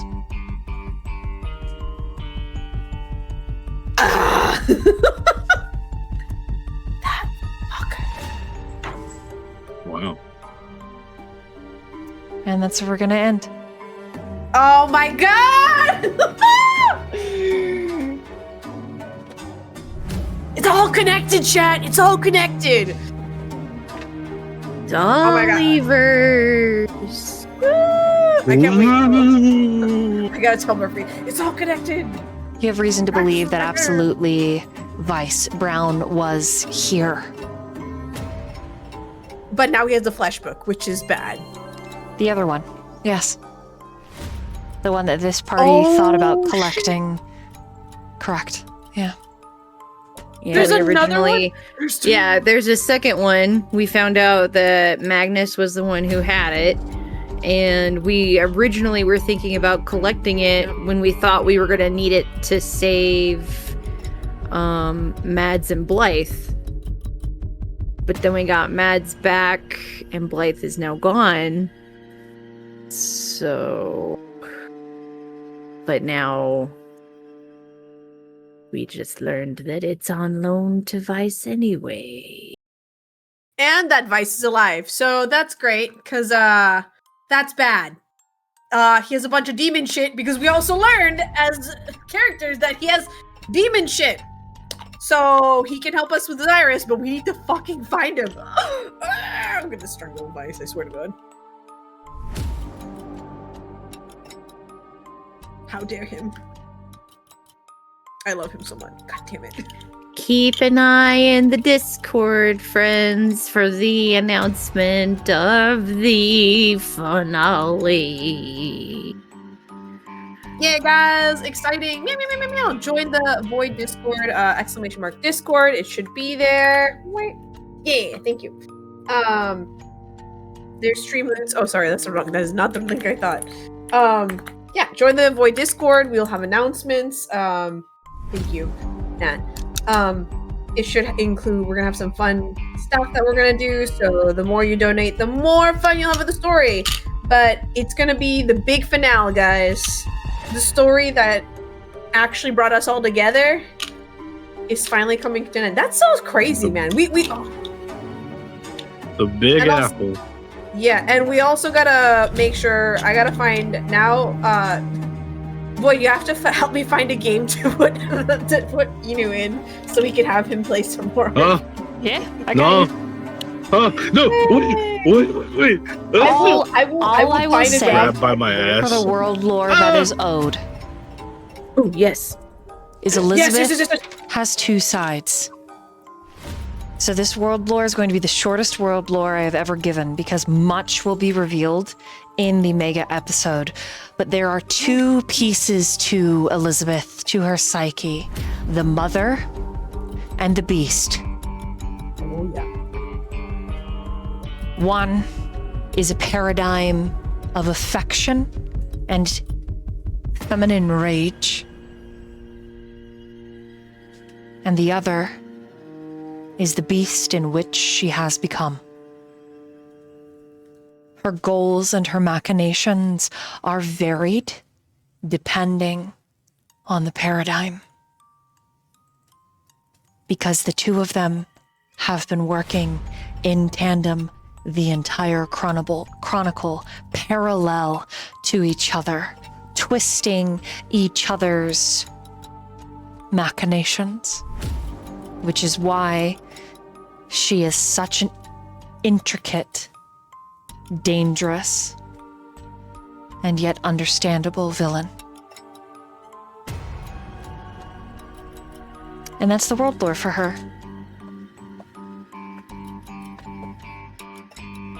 Fuck. Jesus. I don't even yeah, that's quite an ending. Oh. Yeah. Hoping that kid shows up. Yay! Yay. Woohoo! Ooh. I am. Lord.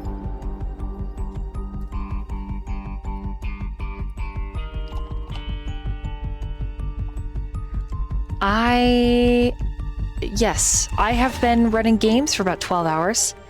I am gonna call it here. Thank you all so much Yeah. for being here. I'm glad you enjoyed it. I'm glad we hit so many good points. Yay! Phew. Much obliged. Thank you guys so much for all the gifted subs. Thank you for all the water reminders. Every time there's a water reminder, I actually take a sip. So thank you guys. Thank you, Anonymous, Griffin, Tactical, Wolfman. Thank you, Wolfchild. Hey, Aging Punk Dad, thanks for the follow. Thanks. I really appreciate it. And I will see you all maybe tomorrow if you're in the Discord. I'll be running Stormstalker, and then on Tuesday I'll be live again on Twitch with Strixhaven. So, I'll see you. Good night. Good night. Good night, everybody. Bye-bye. Bye-bye. Bye-bye. Bye-bye.